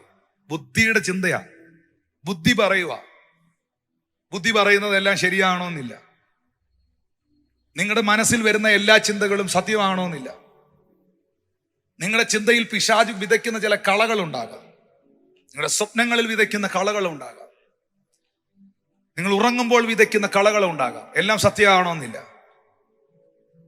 ഫിലിപ്പോസ് ആ മൈൻഡ് കൊണ്ട്, മനസ്സുകൊണ്ട്, ചിന്ത കൊണ്ട് കിട്ടിയ ഇൻഫർമേഷൻ അനുസരിച്ച് കാൽക്കുലേറ്റ് ചെയ്യുമ്പോൾ, ലൈഫിനെ കാൽക്കുലേറ്റ് ചെയ്യുന്നവരുണ്ട്, ചിന്തകൾ കൊണ്ട് പലതിനെയും കാൽക്കുലേറ്റ് ചെയ്യുന്നവരുണ്ട്. 7-ാമത്തെ വാക്യത്തിൽ ഫിലിപ്പോസ് ചിന്തിച്ചു കൂട്ടുന്നതാണെങ്കിൽ 8-9 വാക്യങ്ങൾ നിങ്ങളൊന്ന് നോക്കിയേ. യോഹന്നാൻ 6:8-9 വാക്യങ്ങൾ. ശിഷ്യന്മാരിൽ ഒരുത്തനായി ശീമോൻ പത്രോസിന്റെ സഹോദരനായ അന്ത്രയോസ് അവനോട്, ഇവിടെ ഒരു ബാലകനുണ്ട്, അവന്റെ പക്കൽ 5 യവത്തപ്പവും 2 മീനും ഉണ്ടെങ്കിലും ഇത്ര പേർക്ക് എന്തുള്ളൂ എന്ന് പറഞ്ഞു. ഇവിടെ അടുത്തൊരാളിനെ പരിചയപ്പെടുത്തുന്നു, ആൻഡ്രൂ. അന്ത്രയോസ്, പുള്ളിയുടെ ശുശ്രൂഷ തന്നെ ഇതാ, പരിചയപ്പെടുത്തല. പത്രോസിനെ പരിചയപ്പെടുത്തിയത് പുള്ളിയാ യേശുവിന്. ഈ 5 അപ്പവും 2 മീനുമുള്ള ബാലകനെ ഇൻട്രൊഡ്യൂസ് ചെയ്തതും പുള്ളിയാ. പുള്ളിയുടെ ശുശ്രൂഷ എന്ന് പറഞ്ഞാൽ പലരെയും കർത്താവിന്റെ അടുക്കൽ കൊണ്ടുവരിക എന്നുള്ള ശുശ്രൂഷയാ. അങ്ങനെയുള്ളവർക്കായി ഞാൻ ദൈവത്തെ സ്തുതിക്കുന്നു. ദൈവസഭയ്ക്കകത്ത് ഒത്തിരി അന്ത്രയോസുമാരുണ്ടാകട്ടെ, യൂതമാർ ഇല്ലാതിരിക്കട്ടെ, യേശുവിൻ നാമത്തിൽ. ആളുകളെ കൊണ്ടുവരുന്ന, ആൾക്കാരെ ശുശ്രൂഷയിൽ കർത്താവിന് പരിചയപ്പെടുത്തുന്ന ശുശ്രൂഷയാണ് ആൻഡ്രൂവിൻ്റെത്. പുള്ളിക്ക് വേറെ ഒന്നും വേണ്ട. പത്രോസിനെ കൊണ്ട് പരിചയപ്പെടുത്തി കൊടുക്കുക, മാറി നിൽക്കുക. പത്രോസ് പ്രയോജനപ്പെടുന്ന കണ്ടാൽ മതി പുള്ളിക്ക്. സ്വത്രം. 5 അപ്പവും 2 മീനും ഉള്ള ഒരു ബാലകനുണ്ട്. മുഴുവൻ അവിടെ അന്വേഷിച്ചെന്നേ. ഞാൻ പറയട്ടെ, എങ്കിലും ഇത്ര പേർക്ക് എന്തുള്ളൂ എന്ന് പുള്ളി പറയുന്നെങ്കിലും പുള്ളി ഒരു ഭയങ്കര എൻക്വയറി അവിടെ നടത്തി, ഒരു അന്വേഷണം അവിടെ നടത്തി. പുള്ളിക്കൊരു ഇൻഫർമേഷൻ കിട്ടി. ആ ഇൻഫർമേഷനാണ് യേശുവിന് പാസ് ചെയ്യുന്നത്. ലിസൺ, ഈ 9-ാമത്തെ വാക്യം എന്ന് പറയുന്നത് ഒരു ഇൻഫർമേഷനാണ്. യേശുവിനൊരു ഇൻഫർമേഷൻ പാസ് ചെയ്യുവാണ്. എന്തുവായിരുന്നു ഇൻഫർമേഷൻ? ഇവിടെ ഒരു പയ്യനുണ്ട്, ഒരു ബാലകനുണ്ട്, അവന്റെ കയ്യിൽ 5 അപ്പവും 2 മീനും ഉണ്ട്. 9-ാമത്തെ വാക്യം ഇൻഫർമേഷൻ ആണെങ്കിൽ 10ഉം 11ഉം വാക്യം റെവലേഷനാണ്. യേശുവിന് ആ ഇൻഫർമേഷൻ കിട്ടിക്കഴിയുമ്പോൾ യേശു പറയുന്നു, ആളുകളെ ഇരുത്തുവീൻ എന്ന് പറഞ്ഞു. ആ സ്ഥലത്ത് വളരെ പുല്ലുണ്ടായിരുന്നു, 5000-ഓളം പുരുഷന്മാരുണ്ടായിരുന്നു. ഞാൻ ചോദിക്കട്ടെ, ആളുകളെ ഇരുത്തുവീൻ എന്ന് യേശു എന്ത് കാരണത്തിലാ പറയുന്നേ? ഈ 5 അപ്പവും 2 മീനും കൊണ്ട് എന്നാ ചെയ്യാനാ ഈ 5000 പേരുടെ ഇടയിൽ? അതിനേക്കാൾ കൂടുതൽ ആൾക്കാരുണ്ട് ഇവരുടെ ഇടയിൽ. അപ്പോ യേശു ക്രിസ്തുവിന്റെ അകത്ത് യേശു ആരാന്ന് അവൻ അറിയാം. ഈ ഇരിക്കുന്ന 5000 പേര് കർത്താവിന് നിസ്സാരമല്ലേ പ്രിയപ്പെട്ടവരെ? 600,000 ജനത്തെ, 30 ലക്ഷത്തിലധികം ജനത്തെ രാവിലെ ബ്രേക്ക്ഫാസ്റ്റ് കൊടുത്തവന്, 30 ലക്ഷത്തിലധികം പേർക്ക് എവറി ഡേ ബ്രേക്ക്ഫാസ്റ്റ് കൊടുത്തവന്റെ അരികിലാ 5000ന്റെ കഥയുമായി വരുന്നേ. സ്തോത്രം, സ്തോത്രം, സ്തോത്രം, സ്തോത്രം, സ്തോത്രം. ഹല്ലേലൂയ. ദൈവം ആരെന്ന് തിരിച്ചറിയ. 600,000 ജനത്തിന്, ലക്ഷോപലക്ഷം ജനത്തിന് ലിവ്യാഥാനെ തകർത്ത് കാടപ്പക്ഷിയെ ഉണ്ടാക്കി അവരുടെ കൂടാരങ്ങളിൽ പറപ്പിച്ച് കൈയെത്താവുന്ന ദൂരത്ത് അവരുടെ കരങ്ങളിൽ എത്തിച്ച് മന്നായെ വർഷിപ്പിച്ച കർത്താവിനോട് 5000 പേർക്ക് എന്നാ കൊടുക്കുമെന്ന് ആൻഡ്രു ചോദിക്കുമ്പോൾ, അന്ത്രയോസ് ചോദിക്കുമ്പോൾ കർത്താവ് പറയുന്നു, പുരുഷാരത്തോട് ഇരിക്കാൻ പറ. പക്ഷെ എനിക്ക് തുടങ്ങാൻ ചില ഇൻഫർമേഷനുകൾ വേണം. നെഹമ്യാവിന് ഒരു ഇൻഫർമേഷൻ കിട്ടി. എന്തുവാ നെഹമ്യാവിന്റെ ഇൻഫർമേഷൻ? യെരൂശലേമിന്റെ വാതിൽ ഇടിഞ്ഞു കിടക്കുന്നു, അതിന്റെ വാതിലുകൾ പൊളിഞ്ഞു കിടക്കുന്നു, ശത്രു കയറി നശിപ്പിച്ചിരിക്കുന്നു. ഒരു ഇൻഫർമേഷൻ കിട്ടി. ഇൻഫർമേഷൻ കേട്ടപ്പോൾ നെഹമ്യാവ് കയറിയിരുന്നു, ഉപവസിക്കാനും പ്രാർത്ഥിക്കാനും തുടങ്ങി. ഇന്റർസെഷൻ ആരംഭിച്ചു. ഇന്റർസെഷനിൽ ഇരുന്ന നെഹമ്യാവിന്റെ അകത്ത് വലിയൊരു റെവലേഷൻ കയറി. ആ റെവലേഷൻ വേറൊന്നുമല്ലായിരുന്നു, മതില് പണിയണമെന്ന റെവലേഷൻ അവന്റെ അകത്തോട്ട് കയറി. ആ റെവലേഷൻ അകത്തുനിന്ന് അവനൊരു പാഷൻ ഉണ്ടായി. ആ പാഷൻ നിവർത്തീകരിക്കാൻ അവിടെ ഇവിടെയായി ചിതറിപ്പാർത്ത ചിലരെ വിളിച്ചുകൂട്ടി അവരിലേക്ക് ഒരു മിഷന്റെ ഒരു അനോയിന്റിങ് ഇമ്പാർട്ട് ചെയ്തു. മതില് പണിതു. ആൻഡ്രൂ ഒരു ഇൻഫർമേഷൻ കൊടുത്തു. ഇവിടെ ഒരു ബാലകനുണ്ട്, അവന്റെ കയ്യിൽ 5 ഏവത്തപ്പവും 2 മീനും ഉണ്ട്. യേശു കർത്താവ് പുരുഷാരത്തോട് ഇരിക്കാൻ പറഞ്ഞത് അന്ത്രയോസ് പറഞ്ഞതിന്റെ അടിസ്ഥാനത്തിലല്ല, തനിക്കറിയാം താൻ ആരെന്ന്. യേശു അപ്പം എടുത്ത് വാഴ്ത്തി ഇരുന്നവർക്ക് പങ്കിട്ട് കൊടുത്തു. അങ്ങനെ തന്നെ മീനും വേണ്ടുന്നിടത്തോളം കൊടുത്തു. ലിസൺ, ബൈബിൾ പറയുന്നു അവൻ അപ്പം എടുത്ത് സ്വർഗത്തിലേക്ക് നോക്കി വാഴ്ത്തി. ഈ ഇൻഫർമേഷന്റെ അടിസ്ഥാനത്തിൽ പോകുന്ന ആൾക്കാരുണ്ട്. അറിവുകളിൽ, നാട്ടുകാർ പറയുന്ന കേൾവികളിൽ, മറ്റുള്ളവർ പറയുന്ന ചില ഇൻഫർമേറ്റീവ് ആയിട്ടുള്ള ചില കാര്യങ്ങളിൽ ആശ്രയിക്കുന്നവരുണ്ട്. അവരെല്ലാ ന്യൂസ് ചാനലുകളും എല്ലാ നല്ല വാർത്തകളും തറ വാർത്തകളും എല്ലാം അവർ ലൈക്ക് ചെയ്ത് വെച്ചിട്ടുണ്ട്. അവർക്കറിയണം എന്താണ് സംഭവിക്കുന്നത്, അറിയണം നാളെ എന്താണ് ഇവിടെ സംഭവിക്കുന്നത്, ആത്മീയ ലോകത്തിൽ എന്താണ് സംഭവിക്കുന്നത്, ഭൗതിക ലോകത്തിൽ എന്താണ് സംഭവിക്കുന്നത്. വീട്ടിലെ ബൾബ് ഫീസായിട്ട് 5 ദിവസമായി, ഇതുവരെ മാറിയിട്ടില്ല. സ്തോത്രം. അമ്മ കട്ടിലെ കിടപ്പുണ്ട്, മരുന്ന് വാങ്ങിച്ചു കൊടുത്തിട്ടില്ല. പക്ഷെ അറിയണം എന്താണ് സംഭവിച്ചുകൊണ്ടിരിക്കുന്നത്. ഇൻഫർമേഷൻ. സ്തോത്രം. ഹല്ലേലൂയ. ഇന്ന് ഈ സന്ദേശം കേൾക്കുന്നവരോൾക്ക് ഓർക്കണം പ്രിയപ്പെട്ടവരെ, ഇവരിത് അന്വേഷിച്ചുകൊണ്ടേയിരിക്കും. യേശു കർത്താവ് അപ്പമെടുത്ത് സ്വർഗത്തിലേക്ക് നോക്കി. പക്ഷെ അന്ത്രയോസ് നോക്കിയത് ബാലകന്റെ കയ്യിലിരുന്ന പൊതിയിലേക്ക്, അവന്റെ കയ്യിലുള്ള പൊതിയിലേക്ക്. വെളിപ്പാടില്ലാത്തവൻ താഴോട്ട് നോക്കുമ്പോ അപ്പുറത്തിരിക്കുന്നവന്റെ കയ്യിൽ എന്നാ ഉണ്ടെന്ന് നോക്കുമ്പോ, വെളിപ്പാടുള്ളവൻ ആരുടെ കയ്യിൽ എന്നാ ഉണ്ടെന്ന് നോക്കുകയല്ല, അവൻ സ്വർഗത്തിലേക്ക് നോക്കും. സ്വർഗത്തിലേക്ക് നോക്കുന്നവന്റെ കരത്തിന് മാത്രമേ വർധനവിനെ കൊണ്ടുവരാൻ പറ്റൂ. സ്തോത്രം. യേശു സ്വർഗത്തിലേക്ക് നോക്കി. അന്ത്രയോസ് ഇൻഫർമേഷൻ കൊടുത്തു. യേശു താൻ ആരെന്നുള്ള വെളിപ്പാടിൽ അപ്പം എടുത്ത് ഉയർത്തിപ്പിടിച്ചു. ഹല്ലേലൂയ. നിങ്ങൾ ആരെങ്കിലും പറയൂ, 5000 പേര് വന്നിരിക്കുന്ന ഒരു മീറ്റിംഗിൽ, 5000 പേര് മീറ്റിംഗിന് വന്നിരിപ്പുണ്ട്. ആ മീറ്റിംഗിന് വന്നിരിക്കുന്ന സമയത്ത് ഞാൻ പറയാണ്, നമുക്ക് ഇവർക്ക് എന്തെങ്കിലും ഫുഡ് കൊടുക്കണമല്ലോ എന്ന് പറയുമ്പം പറയാൻ പോലും നിങ്ങൾ വരത്തില്ല. പക്ഷെ ഇവിടെ നമ്മുടെ ഒരു ചെറുപ്പക്കാരന്റെ കയ്യില് 2 ഷവർമ ഇരിപ്പുണ്ട്, എന്നാ ചെയ്യണമെന്ന് പറയൂ. 5000 പേര് ഇരിക്കുന്നിടത്ത് പറയാൻ പോലും തയ്യാറാകത്തില്ല. കാരണം ഒന്നും നടക്കാൻ പോകുന്നില്ലെന്നറിയാം. Praise God. പക്ഷെ യേശു കർത്താവ് പുരുഷാരത്തെ ഇരുത്തിയതും അപ്പം എടുത്ത് ഉയർത്തിയതും വെളിപ്പാടില്ല. തനിക്കറിയാം, ഞാൻ നേരത്തെ പറഞ്ഞ പോലെ ലക്ഷങ്ങൾക്ക് മോർണിംഗിൽ ബ്രേക്ക്ഫാസ്റ്റ് കൊടുത്ത കർത്താവ്. ഹല്ലേലൂയ. രണ്ടാമതൊരു സംഭവം ഞാൻ പറയട്ടെ. ഇതൊരു ദൈവനോട് ഇത് സംസാരിക്കുമ്പോൾ അസാധാരണമായൊരു കാര്യമായിട്ട് എനിക്ക് തോന്നി. ലൂക്കോസ് സുവിശേഷം 18-ാം അധ്യായത്തിന്റെ 35 മുതൽ 38 വരെയുള്ള വാക്യം വായിക്കുമ്പോൾ, അവൻ എരിഹോവിനടുത്തപ്പോൾ ഒരു കുരുടൻ ഇരുന്നു കൊണ്ട് വഴിയരികെ ഇരുന്നിരുന്നു. മനസ്സിലാണോ? പുരുഷാരൻ കടന്നു പോകുന്നത് കേട്ടു. ഇത് എന്ത് എന്നവൻ ചോദിച്ചു. ഓരോ വാക്കുകൾ ശ്രദ്ധിച്ചോണം. ഇതെന്ത് എന്നവൻ ചോദിച്ചു. 37-ാം വാക്യത്തിൽ നസ്രയനായ യേശു കടന്നു പോകുന്നെന്ന് അവർ അവനോട് അറിയിച്ചു. 38-ാം വാക്യം, അപ്പോൾ അവൻ യേശുവേ, ദാവീദ് പുത്ര, എന്നോട് കരുണ തോന്നണമേ എന്ന് നിലവിളിച്ചു. 39 വാക്യം, മുന്നടക്കുന്നവർ മിണ്ടാതിരിപ്പാൻ അവനെ ശാസിച്ചു. അവനോ, ദാവീദ് പുത്ര, എന്നോട് കരുണ തോന്നണമേ എന്ന് ഏറ്റവും അധികം നിലവിളിച്ചു. നമുക്കറിയാം, ഈ ജെരിക്കോ എന്ന് പറയുന്ന സ്ഥലം ഒത്തിരി പുരോഹിതന്മാരും ലേവ്യരും ഒത്തിരി ഉണ്ടായിരുന്ന സ്ഥലമാണ്. യേശു കർത്താവിന്റെ പരസ്യ ശുശ്രൂഷയിൽ തന്റെ ഏറ്റവും ഒടുവിലത്തെ ജെരിക്കോയിലൂടെയുള്ള യാത്രയാണിത്. ഈ യാത്രയിൽ ഒരു കുരുടൻ, അവൻ വഴിയരികെ ഇരുന്നുകൊണ്ടിരുന്ന മനുഷ്യനാണ്, യാചകനാണ്. 36 വാക്യം, ഇനി ഞാൻ പറയുന്ന ഓരോ വാക്കുകളും ശ്രദ്ധിച്ചോണം. 36 വാക്യത്തിൽ പുരുഷാരം കടന്നു പോകുന്നത് കേട്ടു. കാരണം നമുക്കറിയാം, അവന് കാണാൻ മേല. അവൻ കേട്ടിട്ട്, എന്താ സംഭവം, എന്താ സംഭവം, ഒന്ന് പറഞ്ഞേ, എന്താ ഒരു ബഹളം, എന്താ സംഭവം, എന്താ എന്താ ഭയങ്കര ബഹളം കേൾക്കുക, ആൾക്കാർ കൂട്ടമായി പോകുന്ന ബഹളം. സ്തോത്രം സ്തോത്രം. എന്താ സംഭവം, എന്താ നടക്കുന്നതെന്ന് ചോദിച്ചു. ആരായി പോന്നേ, എന്താ സംഭവം? ഉടനെ 37 വാക്യത്തിൽ അവനൊരു ഇൻഫർമേഷൻ കിട്ടി. They informed him. നസ്രയനായ യേശു കടന്നു പോകുന്നു എന്ന് അവനോട് അറിയിച്ചു. അവന് കിട്ടിയ ഇൻഫർമേഷൻ എന്തുവാ? അവരെന്തോ അവനോട് ഇൻഫോം ചെയ്തേ, നസ്രയനായ യേശു കടന്നു പോകുന്നു. പക്ഷേ 38 വാക്യത്തിൽ, അപ്പോൾ അവൻ, യേശുവേ ദാവീദ് പുത്ര, എന്നോട് കരുണ തോന്നണമെന്ന് വിളിച്ചു. അവൻ വിളിച്ചത് എന്തുവാ? നസ്രയനായ യേശു എന്നാണോ വിളിച്ചേ? അവൻ വിളിച്ചത് എന്തുവാ? ദാവീദ് പുത്ര, യേശുവേ എന്നോട് കരുണ തോന്നണമെന്ന് വിളിച്ചു. ഇൻഫർമേഷൻ, അവന് ലഭിച്ച ഇൻഫർമേഷൻ നസ്രയനായ യേശു എന്നുള്ളതാണ്.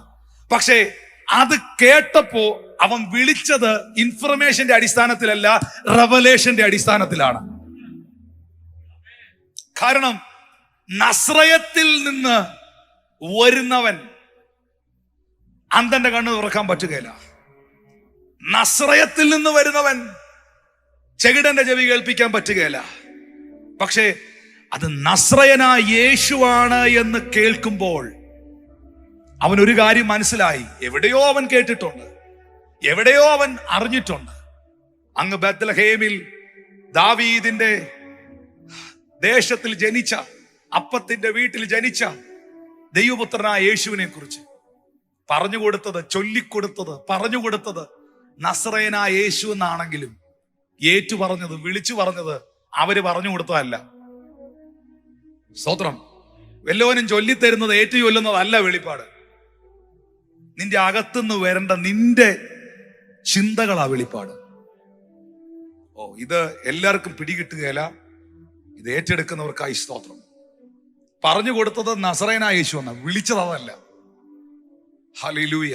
ദാവീദ് പുത്ര യേശു. എന്താ അതിന്റെ കാരണം എന്നറിയാമോ? ഇവന്റെ പുറമേ ഉള്ള കണ്ണിന് കാഴ്ചയില്ലെങ്കിൽ, ഞാൻ പറഞ്ഞല്ലോ ലേവ്യരും പുരോഹിതന്മാരും ഒക്കെയുള്ള സിനഗോഗുകളൊക്കെ ഉള്ള സ്ഥലമാണ് ഈ ജെരിക്കോ. അവിടെ അവൻ എവിടെയോ അറിഞ്ഞിരിക്കുന്നു. ദാവീദ് ഗോത്രത്തിൽ നിന്ന് യെശയ്യാവിന്റെ പ്രവചന പുസ്തകം 22:22, ഞാൻ ദാവീദ് ഗൃഹത്തിന്റെ താക്കോൽ അവന്റെ തോളിൽ വയ്ക്കും. ഞാൻ ദാവീദ് ഗോത്രത്തിന്റെ താക്കോൽ അവന്റെ തോളിൽ വയ്ക്കും. യെശയ്യാ 22:22 പറയുന്നു, അവൻ തുറന്നാൽ ആരും അടക്കിയില്ല, അവൻ അടച്ചാൽ ആരും തുറക്കില്ല. അതുകൊണ്ട് അവൻ ഉറക്കെ വിളിച്ചു, ദാവീദ് പുത്ര യേശുവേ എന്നോട് കരുണ തോന്നണമേ. ആ വിളിക്കകത്തൊരു വെളിപ്പാടുണ്ട്. ആ വിളിക്കകത്തൊരു വെളിപ്പാടുണ്ട്. ആ വെളിപ്പാടിൽ നിന്നുകൊണ്ടാ അവൻ വിളിക്കുന്നത് തന്നെ. സ്തോത്രം. പാരമ്പര്യവാദികൾ നിങ്ങൾക്ക് തരുന്ന വെളിപ്പാടിലല്ല നിങ്ങൾ ജീവിക്കേണ്ടത്. ആരോ എവിടെ ഓതി തന്ന എന്തെങ്കിലും ചിന്തകളിലല്ല നിങ്ങൾ ജീവിക്കേണ്ടത്. യേശു ക്രിസ്തു ജീവനുള്ള ദൈവം എന്നുള്ള വ്യക്തിപരമായ അനുഭവത്തിലും വെളിപ്പാടിലുമാണ് നിങ്ങൾ ജീവിക്കേണ്ടത്. സ്തോത്രം സ്തോത്രം. എത്ര പേർക്ക് അത് ഏറ്റെടുക്കാൻ പറ്റുന്നു പ്രിയപ്പെട്ടവരെ? കാരണം യെശയ്യാവിന്റെ പ്രവചന പുസ്തകം 35:3 മുതൽ 6 വരെയുള്ള ഭാഗം ദൈവദാസൻ എന്ന് വായിക്കുമോ? ആ ഒരു റെവലേഷൻ ഈ തിമായുടെ മകനായ ബർത്തിമായുടെ അകത്തുണ്ടായിരുന്നു. Very important. തളർന്ന കൈകളെ ബലപ്പെടുത്തുവീൻ, കുഴഞ്ഞ മുഴങ്കാലുകളെ ഉറപ്പിപ്പീൻ, മനോഭീതി ഉള്ളവരോട് ധൈര്യപ്പെടുവീൻ, ഭയപ്പെടേണ്ട, ഇതാ നിങ്ങളുടെ ദൈവം, പ്രതികാരവും ദൈവത്തിന്റെ പ്രതിഫലവും വരുന്നു, അവൻ വന്ന് നിങ്ങളെ രക്ഷിക്കും എന്ന് പറവീൻ. അന്ന് കുരുടന്മാരുടെ കണ്ണ് തുറന്നു വരും. അന്ന് കുരുടന്മാരുടെ കണ്ണ് തുറന്നു വരും. ചെകിടന്മാരുടെ ചെവി അടഞ്ഞിരിക്കുകയുമില്ല. യെസ്. അന്ന് മുടന്തൻ മാനിനെ പോലെ ചാടും, ഊമന്റെ നാവും ഉല്ലസിച്ച് ഘോഷിക്കും. എന്നെ കേൾക്കുന്ന സഹോദരങ്ങളെ, കണ്ണിന് കാഴ്ചയില്ലെങ്കിലും അകത്ത കണ്ണ് തുറന്നവനായിരുന്നു ബർത്തിമായി.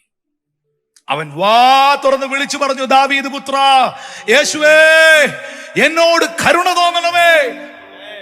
അവന്റെ അകത്തുള്ള വെളിപ്പാട് അവൻ തുറന്നാൽ, ദാവീദ് ഗോത്രത്തിൽ നിന്ന് വരുന്നവൻ, ദാവീദിന്റെ സന്തതിയിൽ നിന്ന് വരുന്നവൻ, അവൻ തുറന്നാൽ ആരും അടക്കില്ല, അവൻ അടച്ചാൽ ആരും തുറക്കത്തില്ല.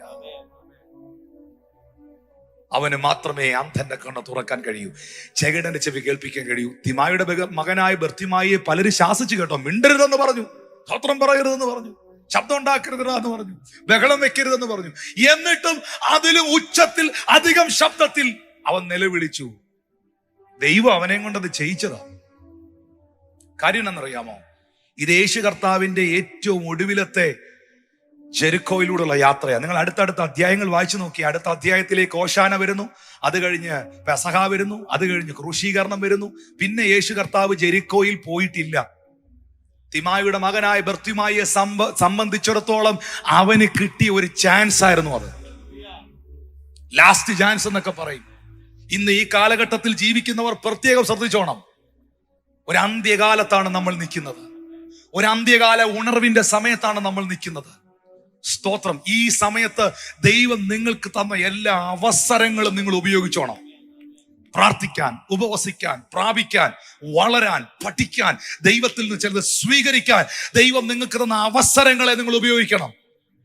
ഹല്ലേലൂയ. ചില ലോക്ക്ഡൌണുകൾ നിങ്ങളുടെ ജീവിതത്തിൽ ദൈവം അനുവദിച്ചെങ്കിൽ, ചില ഒറ്റപ്പെടലിന്റെ കരിയത്തുകൾ അനുവദിച്ചെങ്കിൽ, ദൈവം നിങ്ങൾക്ക് ധാരാളം സമയം തന്നെങ്കിൽ, കിടന്നുറങ്ങാനല്ല, വഴക്കുണ്ടാക്കാനല്ല, ചിലത് പ്രാപിക്കാനാ ദൈവം അത് തന്നത്. ഈ അറിവിലും ബുദ്ധിയിലും ആശ്രയിക്കുന്നവർ പറയുന്ന ഒരു കാര്യമുണ്ട്, ഇത് വല്ലാത്തൊരു കാലമാണ്. അറിവിലും ബുദ്ധിയിലും ആശ്രയിക്കുന്നവർ, ഫിലിപ്പോസിനെ പോലുള്ളവർ എത്ര പേർക്ക് കൊടുക്കും, ഇനി എന്ത് ചെയ്യും, എങ്ങനെ മുന്നോട്ട് പോകും, സാഹചര്യം കണ്ട്, ക്രൗഡ് കണ്ട് പറയുന്ന. അറിവിലും ബുദ്ധിയിലും ആശ്രയിക്കുന്നവർ പറയുന്നു ഇത് വല്ലാത്തൊരു കാലം. പക്ഷെ വെളിപ്പാടിൽ നിൽക്കുന്നവൻ പറയുന്നു ഇത് ദൈവവചനം നിവർത്തിക്കപ്പെട്ടുകൊണ്ടിരിക്കുന്ന കാലം, ഇത് ദൈവീക കരുതലിന്റെ കാലം. ദൈവത്തോട് ബന്ധമുള്ളവൻ പറയുന്നു ഇതൊരു വല്ലാത്ത കാലമല്ല, ഇതൊരു ഒരു പരാജയത്തിന്റെ കാലമല്ല, ഇത് എന്റെ കയ്യിലിരിക്കുന്ന പുസ്തകത്തിൽ എഴുതപ്പെട്ടിരിക്കുന്ന ചിലത് നിവർത്തിക്കപ്പെട്ടുകൊണ്ടിരിക്കുന്ന കാലം. എത്ര പേർ ഏറ്റെടുക്കാൻ കഴിയും പ്രിയപ്പെട്ടവരെ? ഹല്ലേലൂയ. അപ്പോ തിമായുടെ മകനായ ബർത്തിമായിക്ക് ലഭിച്ച ഇൻഫർമേഷൻ നസറയനായ യേശു. പക്ഷെ വിളിച്ചത് അവർ കൊടുത്ത ഇൻഫർമേഷന്റെ അടിസ്ഥാനത്തിലല്ല, അവന്റെ അകത്തുള്ള വെളിപ്പാടിന്റെ അടിസ്ഥാനത്തിൽ. ദാവീദ് പുത്ര യേശുവെ, എന്നോട് കരുണ തോന്നണമേ എന്ന് വിളിച്ചത്. കാരണം ദാവീദ് ഗോത്രത്തിൽ നിന്ന് വരുന്ന ആ ദാവീദ് പുത്രന് മാത്രമേ തുറക്കാനും അടയ്ക്കാനും കഴിയത്തുള്ളൂ. മൂന്നാമതൊരു സംഭവം യോഹന്നാന്റെ സുവിശേഷം 2-ാം അധ്യായമാണ്. അതിന്റെ 3-5 വാക്യങ്ങൾ. വീഞ്ഞു പോരാതെ വരികയാൽ യേശുവിന്റെ അമ്മ അവനോട്, അവർക്ക് വീഞ്ഞില്ല എന്ന് പറഞ്ഞു. ഗലീലയിലെ കാനാവിൽ കല്യാണം നടക്കുന്നു. വീഞ്ഞു പോരാതെ വരികയാൽ യേശുവിന്റെ അമ്മ അവനോട്, അവർക്ക് വീഞ്ഞില്ല എന്ന് പറഞ്ഞു. Mary inform to him they have no wine. മറിയം ഒരു ഇൻഫർമേഷൻ കൊടുക്കുകയാണ്. ഒരു ഇൻഫർമേഷൻ. എന്തുവായിരുന്നു കൊടുത്ത ഇൻഫർമേഷൻ? മകനെ, ഇവിടെ വീഞ്ഞില്ല, വീഞ്ഞ് തീർന്നു പോയി. എന്നാൽ ഞാൻ ഇനി വേറെ ഒരു റൂട്ടും എടുക്കാതെ മറിയത്തെ തന്നെ എടുക്കുകയാണ്. ഒരു വ്യക്തിയിലുള്ള 2 അനുഭവങ്ങൾ. യേശുവിന് ഇൻഫർമേഷൻ കൊടുത്ത ഇൻഫർമേഷൻ വീഞ്ഞില്ല എന്ന ഇൻഫർമേഷൻ. എന്നാൽ ഈ ഇൻഫർമേഷൻ കൊടുത്ത ഇതേ മറിയത്തിന് യേശു ആരെന്നുള്ള റെവലേഷനും ഉണ്ടായിരുന്നു. ആ റെവലേഷനാണ് 5-ാമത്തെ വാക്യം. അവന്റെ അമ്മ ശുശ്രൂഷക്കാരോട്, അവൻ നിങ്ങളോട് എന്തെങ്കിലും കൽപ്പിച്ചാൽ അത് ചെയ്യുവീൻ എന്ന് പറഞ്ഞു. ഒരേ വ്യക്തിയിലുള്ള 2 അനുഭവങ്ങൾ. മേരി ഇൻഫോം ചെയ്തു, she inform to him they have no wine. എന്നാൽ അതേ വ്യക്തിക്ക് വെളിപ്പാടും ഉണ്ടായിരുന്നു. അവിടെ ആ വീട്ടിൽ നിൽക്കുന്നതിൽ മറിയത്തിന് അറിയാവുന്ന പോലെ യേശുവിനെ അറിയാവുന്ന ആരുമില്ല. അറിയോ? യേശു ആരെന്നും, യേശു എങ്ങനെയാ ജനിച്ചതെന്നും, യേശു ദൈവമാണെന്നും, ദൈവപുത്രനാണെന്നും, പാപികളുടെ രക്ഷകനാണെന്നും, വീണ്ടെടുപ്പുകാരനെന്നും, യേശു അത്ഭുത മന്ത്രിയെന്നും, അവൻ ജീവനുള്ള ദൈവമെന്നും മറിയത്തെ പോലെ അറിയാവുന്ന വേറൊരൊറ്റ വ്യക്തി ആ വീട്ടിൽ പോയില്ല. പക്ഷേ ഇൻഫർമേഷൻ മേരി കൊടുത്തിട്ട് ശുശ്രൂഷകരോട് റെവലേഷൻ പറയുകയാണ്. നിങ്ങൾക്കറിയോ അവനെ? നിങ്ങൾക്ക് അറിയത്തില്ല, എനിക്കറിയാം, ഞാൻ പറഞ്ഞു തരാം. അവൻ എന്തേലും പറഞ്ഞാൽ അതങ്ങ് ചെയ്തോണം. ആ വാക്കങ്ങ് കേട്ടാൽ മാത്രം മതി, അതൊരു അത്ഭുതമായിരിക്കും. അവൻ എന്തേലും പറഞ്ഞാൽ അതങ്ങ് ചെയ്തോണം, അതൊരു അത്ഭുതമായിരിക്കും. അത് വെളിപ്പാടുള്ളവനെ പറയാൻ പറ്റുള്ളൂ. ഒന്നും നടക്കാൻ പോകുന്നില്ലെന്ന് പറയുന്നവരുണ്ട്. അവന് വെളിപ്പാടുമില്ല, വെളിവുകേടുമില്ല. സ്തോത്രം. യാതൊരു ബന്ധവും ദൈവത്തോടില്ല. ഇതൊക്കെ ഞാൻ എത്ര കണ്ടതാ, ഇതൊക്കെ ഞാൻ എത്ര കേട്ടതാ, ഇതൊക്കെ ഞാൻ എത്ര കണ്ടിരിക്കുന്നു, ഇതൊക്കെ ഞാൻ എത്ര കേട്ടിരിക്കുന്നു. നമുക്ക് നോക്കാം വീഞ്ഞാകുവോന്ന്. എന്റെ പൊന്നേ, കല്യാണ വീട്ടിൽ നിന്ന് അങ്ങ് പോകാവോ? സ്തോത്രം. നമുക്കൊന്ന് നോക്കാം, നമുക്ക് വീഞ്ഞാകുവോന്നൊന്ന് നോക്കാം. നോ, അവൻ നിങ്ങളോട് എന്തെങ്കിലും കൽപ്പിച്ചാൽ നിങ്ങളത് ചെയ്യുവീൻ. കാരണം അവന്റെ വാക്കിൽ അധികാരമുണ്ട്, അവന്റെ വാക്കിൽ അഭിഷേകമുണ്ട്, അവന്റെ വാക്കിൽ ദൈവശക്തിയുണ്ട്. കർത്താവ് ഇന്നൊരു അത്ഭുതം ചെയ്യാൻ പോവാന്ന് വാ തുറന്നൊരു ദൈവദാസന് പറയാൻ പറ്റണമെങ്കിൽ അവൻ ക്രിസ്തുവിലുള്ള വെളിപ്പാടിൽ ജീവിക്കുന്നവനായിരിക്കണം.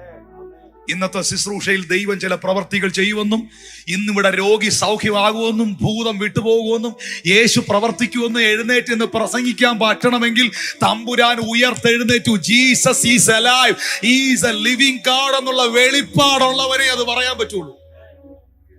അല്ലാത്തവൻ ഉറപ്പായിട്ടും പറഞ്ഞിരിക്കും ഒന്നും നടക്കുകയില്ലെന്ന് പറയുക മാത്രമല്ല, നടത്തുന്നവനെ ഡിസ്കറേജ് ചെയ്യുകയും ചെയ്തിരിക്കും. സ്തോത്രം. Never do. മറിയം ഒരു ഇൻഫർമേഷൻ കർത്താവിന് കൊടുത്തു. ഇൻഫർമേഷൻ വീഞ്ഞ് തീർന്നു പോയി എന്ന ഇൻഫർമേഷൻ. സാഹചര്യം മറിയം പറഞ്ഞു. അതേ മറിയം ഒരു റെവലേഷൻ, ഒരു വെളിപ്പാട് ശുശ്രൂഷകരോട് പറഞ്ഞു.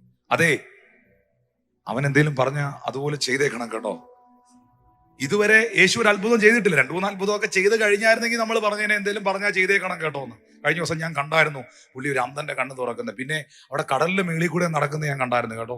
പിന്നെ അത് മാത്രമല്ല, പുള്ളി അപ്പം എടുത്ത് പ്രാർത്ഥിച്ചപ്പം വർദ്ധിക്കുന്നത് ഞാൻ കണ്ടായിരുന്നു. പിന്നെ ഒരു കൂനിയായ സ്ത്രീയെ ഒറ്റ സെക്കൻഡ് നിവർത്തി കേട്ടോ. ഇതൊക്കെ 5-6 കണ്ടായിരുന്നെങ്കിൽ നമ്മൾ പറഞ്ഞേനെ പുള്ളി നല്ല ശുശ്രൂഷയാ, പറഞ്ഞ ചെയ്തോണം കേട്ടോ. മറിയം ഇത് ആദ്യത്തെ അത്ഭുതം, ഇറ്റ്സ് എ ഫസ്റ്റ് മിറക്കിൾ. ഇതിനു മുമ്പ് ഒരു അത്ഭുതം നടന്നിട്ടില്ല. പക്ഷെ മറിയത്തിന് യേശു ഒരു അത്ഭുതം ഇതുവരെ ചെയ്തിട്ടില്ലെങ്കിലും മറിയത്തിന് മാത്രമേ അറിയുള്ളൂ യേശു അത്ഭുത മന്ത്രിയാണെന്നുള്ളത്.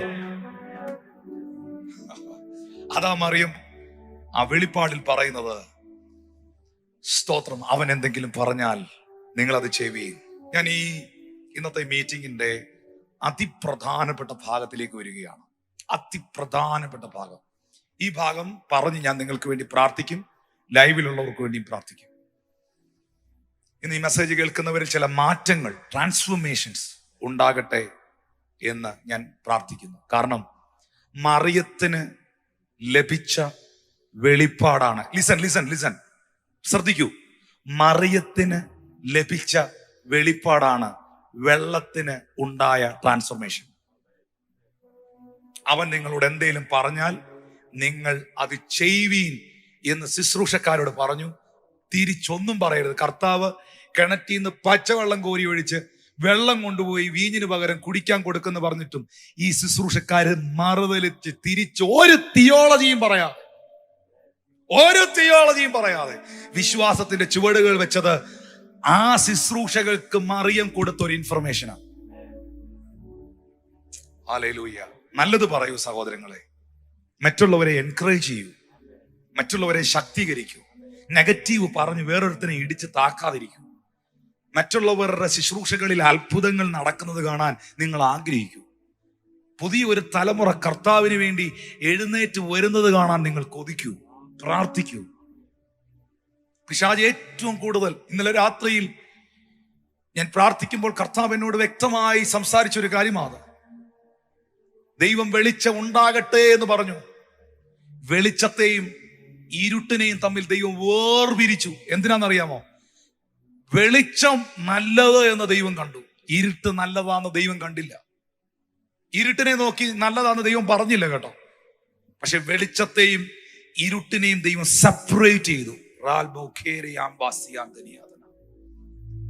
എഴുതി വെച്ചോണം, നോട്ട് ചെയ്ത് വെച്ചോണം. ഈ കാലഘട്ടത്തിൽ ഇരുട്ടും വെളിച്ചവും കൂടെ ഒന്നിച്ചു പോകുകയില്ല. കർത്താവ് തനിക്ക് വേണ്ടി നിൽക്കാനുള്ള ചിലതിനെ ചിലയിടത്തുനിന്ന് സെപ്പറേറ്റ് ചെയ്യും. തനിക്ക് വേണ്ടി നിൽക്കാനുള്ള ചിലതിനെ, ഒരു പുതിയ തലമുറയെ കർത്താവ് ഒരുക്കി അവരെ സെപ്പറേറ്റ് ചെയ്യും. ഇരുട്ടും വെളിച്ചവും കൂടെ ഒന്നിച്ചു പോയ ഒരു കാലഘട്ടം അവസാനിക്കുക. ഇതൊരു പ്രവചനമാണ്. ജീസസ്. പാരമ്പര്യവാദികളും പാരമ്പര്യ വിശ്വാസികളും, in the name of Jesus, പാരമ്പര്യവാദികളും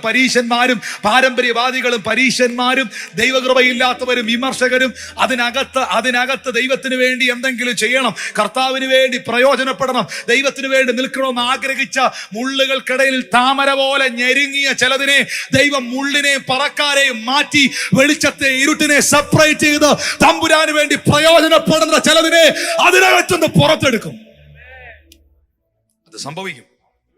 അത് സംഭവിക്കും. ഹല്ലേലൂയ.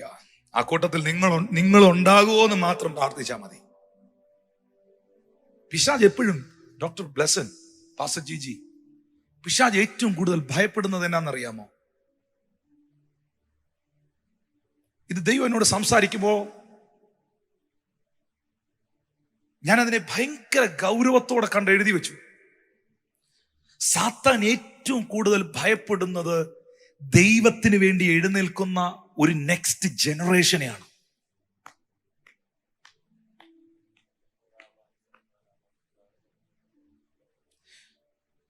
തന്റെ ജനത്തിന് ഇവൻ എഴുന്നേറ്റ് വന്നാൽ, ഈ പുതിയ തലമുറ എഴുന്നേറ്റ് വന്നാൽ അവനൊരു ഭീഷണിയാകുമെന്ന് ഇപ്പൊ തന്നെ പിശാചിനറിയാം. മോശ എഴുന്നേറ്റ് വന്നാൽ അവൻ ഭീഷണിയാകുമെന്നറിയാം. ഫറവോനെ കയ്യിലെടുത്തു, കുഞ്ഞുങ്ങളെയെല്ലാം കൊന്നുകളയാൻ പദ്ധതിയിട്ടു. എന്നാ ശ്രദ്ധിച്ച് കേട്ടോണം, ഫറവോ മോശയെ കൊല്ലാൻ പദ്ധതിയിട്ടെങ്കിൽ, കുഞ്ഞുങ്ങളെയെല്ലാം കൊല്ലാൻ പദ്ധതിയിട്ടെങ്കിൽ, മോശ ഫറവോന്റെ കൊട്ടാരത്തിൽ ആ കുഞ്ഞിനെ വളർത്താൻ പദ്ധതിയിട്ടു. നീ തകർക്കാൻ പദ്ധതിയിട്ടെടുത്ത് എന്റെ ദൈവം തുടങ്ങാൻ പദ്ധതിയിടും. നീ തീർക്കാൻ പദ്ധതിയിട്ടെടുത്ത് ദൈവം ചിലത് ആരംഭിക്കാൻ പദ്ധതിയിടും. In the name of Jesus, I release that prophecy. I release that. ചിലരിലേക്ക് ഞാനത് പകരുക.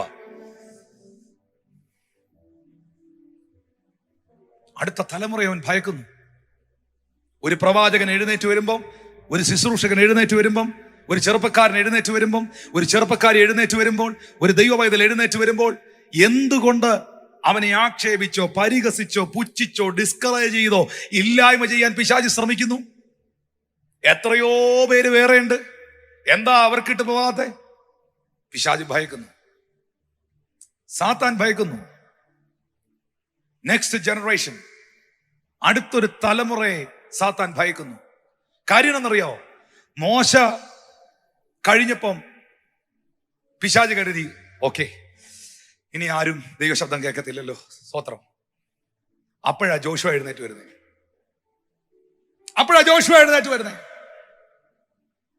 പിശാചിന് ഭീഷണിയായി. അടുത്ത തലമുറയിൽ ഓരോന്ന് എഴുന്നേറ്റ് വരും. യേശു കർത്താവ് ക്രൂശിൽ മരിക്കപ്പെട്ട് കഴിഞ്ഞപ്പോൾ, കാൽവരി യാഗമായി കഴിഞ്ഞ് സ്വർഗാരോഹണം ചെയ്ത് കഴിഞ്ഞപ്പോൾ ഉണർവെല്ലാം തീർന്നെന്ന് കരുതിയപ്പോൾ അപ്പോഴാണ് യേശുവിനെ പോലെ പ്രവർത്തിക്കുന്ന 11 ഇറങ്ങി വരുന്നത്. പിന്നെ അവരെ തട്ടാനായി യേശുവിനെ കൊന്നു കഴിഞ്ഞപ്പോ യേശുവിന്റെ മരണം പിശാചിന്റെ പരാജയമായിരുന്നു. ഞാൻ അതിലോട്ട് വരുന്നില്ല. യേശുവിന്റെ മരണം സാത്താന്റെ തകർച്ചയായിരുന്നു, ദൈവരാജ്യത്തിന്റെ വിജയമായിരുന്നു. പക്ഷേ അപ്പോസ്തലനായ യാക്കോബ് മരിച്ചു കഴിഞ്ഞപ്പോ ഒരുത്തൻ തീർന്നല്ലോ, അവനെ ഒതുക്കിയല്ലോ. അടുത്തടുത്ത ആൾക്കാർ എഴുന്നേറ്റ് വന്നു. യാക്കോബിന്റെ തല വെട്ടി കൊന്നപ്പോ കരുതി യാക്കോബ് തീർന്നു, യാക്കോബ് കഴിഞ്ഞു, ഇനി അങ്ങനെ ഒരുത്തനില്ല, ഇനി അവന്റെ പ്രസംഗം കേൾക്കണ്ട, ഇനി അവനിലൂടെ ആരും ശുശ്രൂഷയെ പുറത്തു വരത്തില്ല, ഇനി അവനിലൂടെ ആരും വിടുതൽ പ്രാപിക്കത്തില്ല, ഇനി അവനിലൂടെ ആരും സൗഖ്യം പ്രാപിക്കത്തില്ല. അവനേക്കാൾ യാക്കോബ് ഒറ്റ ലേഖനം എഴുതിയെങ്കിൽ 14 ലേഖനം എഴുതുന്നവനെ അപ്പുറത്ത് അഭിഷേകം ചെയ്തു. 14 ലേഖനം എഴുതുന്ന കപ്പാസിറ്റി ഉള്ളവനെ ദൈവം അപ്പുറത്ത് അഭിഷേകം ചെയ്തു. Thank you Lord Jesus. Hallelujah. ഇന്ന് ഈ മെസ്സേജ് കേട്ടോണ്ടിരിക്കുമ്പോൾ ആരോടൊക്കെയോ ദൈവത്തിന്റെ ആത്മാവ് ഇടപെടുകയാണ്. അടുത്തൊരു തലമുറയെ സാത്താൻ ഭയപ്പെടുന്നു. അതുകൊണ്ടാണ് അവനെ ഒതുക്കാൻ, അവനെ തീർക്കാൻ, അവനെ തകർക്കാൻ സകല ശ്രമങ്ങളും നടക്കുന്ന. പക്ഷേ നീ എഴുതി വെച്ചോ, നീ തകർക്കാൻ പദ്ധതി ഒരുക്കിയെടുത്ത് ദൈവം അവനെ വളർത്തും. ഓ ഫറവോയേ, നീ എവിടെയാണോ മോശയെ തകർക്കാൻ പദ്ധതി ഒരുക്കിയത്, അവിടെ തന്നെ ദൈവം അവനെ വളർത്തും. അവിടെ തന്നെ വളർത്തും. അവിടെ തന്നെ വളർത്തും. Thank you Lord Jesus. Very important. ഈ പ്രാർത്ഥിക്കണം അതിനുവേണ്ടി. ഇന്ന് ലൈവിൽ എത്ര പേര് കാണുന്നെന്ന് എനിക്ക് അറിയത്തില്ല. കർത്താവേ, ഈ പുതിയ തലമുറയിലെ എല്ലാ ശുശ്രൂഷകർക്കായും പ്രാർത്ഥിക്കണം. ആത്മീകമായി എഴുന്നേറ്റ് വരുന്ന കുഞ്ഞുങ്ങൾക്ക് വേണ്ടി പ്രാർത്ഥിക്കണം. ഒരുത്തൻ ഒരു പാട്ട് പാടുമ്പോൾ, ഒരുത്തൻ ഒരു പ്രവചനം പറയുമ്പോൾ, ഒരുത്തൻ ഒരു വ്യക്തി ഒരു ദൂത് പറയുമ്പോൾ, ഒരു വെളിപ്പാട് പറയുമ്പോൾ, ഒരു വചനം പറയുമ്പോൾ അവനെ ഡിസ്കറേജ് ചെയ്ത് അവനെ കൊല്ലുകയല്ല വേണ്ടത്.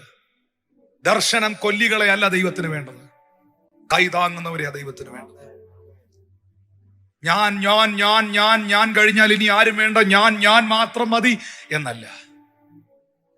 ഒരു വാഴയാണെങ്കിൽ, നീ ശ്രദ്ധിക്കേണ്ട ഒരു കാര്യമുണ്ട്. വാഴയാണെങ്കിൽ വാഴയുടെ മൂട്ടി വാഴ വിത്ത് വരണം. ചേമ്പാണെങ്കിൽ ചേമ്പിന്റെ മൂട്ടി ചേമ്പും വിത്ത് വരണം. എല്ലാ ഫ്രൂട്ടിനും, എല്ലാ വൃക്ഷത്തിനും, ഒരു മാവാണെങ്കിൽ അടുത്ത മാവിനെ ഉണ്ടാക്കാനുള്ളത് ആ മാവിലുണ്ട്. മാവാന്നേ ഉണ്ട്. നീ ഒരു പാസ്റ്റർ ആണെങ്കിൽ, ഞാൻ പാസ്റ്റർ എന്ന് പറഞ്ഞ് നടക്കുകയല്ല വേണ്ട, അടുത്തൊരു പാസ്റ്ററെ എഴുന്നേൽപ്പിക്കണം. നിങ്ങളൊരു പ്രവാചകനാണെങ്കിൽ, ഞാൻ പ്രവാചകൻ, ഞാൻ മാത്രം നോ, അടുത്തൊരു പ്രവാചകനെ എഴുന്നേൽപ്പിക്കണം. നിങ്ങളൊരു ഇവാഞ്ചലിസ്റ്റ് ആണെങ്കിൽ നിങ്ങൾ മറ്റൊരു ഇവാഞ്ചലിസ്റ്റിനെ എഴുന്നേൽപ്പിക്കണം. ജീസസ്. നിങ്ങളൊരു വർഷിപ്പ് ലീഡർ ആണെങ്കിൽ നിങ്ങളൊപ്പം നിൽക്കുന്ന ചിലരെ ആ വർഷിപ്പ് ലീഡ് ചെയ്യാൻ നിങ്ങൾ അവരെ എക്വിപ്പ് ചെയ്യണം. അവിടെ കൺഫേം ചെയ്യപ്പെടുന്നത് നിങ്ങളിലുള്ള കോളിംഗ്, നിങ്ങൾ ആരെന്നുള്ള കോളിംഗ്. സ്തോത്രം. I am praying for next generation. I am praying for my generation. എന്റെ തലമുറയിൽ നിൽക്കുന്നവരെയും അടുത്ത തലമുറയിൽ എഴുന്നേറ്റ് വരുന്നവരെയും ഓർത്ത് ഞാൻ പ്രാർത്ഥിക്കുന്നു. ഒറ്റയ്ക്ക് ദൈവരാജ്യം പണിയാൻ പറ്റത്തില്ല സഹോദര. ഒറ്റയ്ക്ക് ദൈവരാജ്യം പണിയാൻ പറ്റത്തില്ല സഹോദരി. നാം ഒന്നിച്ച് അവന്റെ നാമത്തെ ഉയർത്തുക. സങ്കീർത്തനത്തിൽ എഴുതിയിരിക്കുന്നു, നാം ഒന്നിച്ച് അവന്റെ നാമത്തെ ഉയർത്തുക. നെഹമ്യാ പറയുന്നു, വരുവീൻ. ഒരു ഗ്രൂപ്പിനോടുള്ള കോളിംഗ്. വരുവീൻ, സ്വർഗത്തിലെ ദൈവം നമുക്ക് കാര്യം സാധിപ്പിക്കും.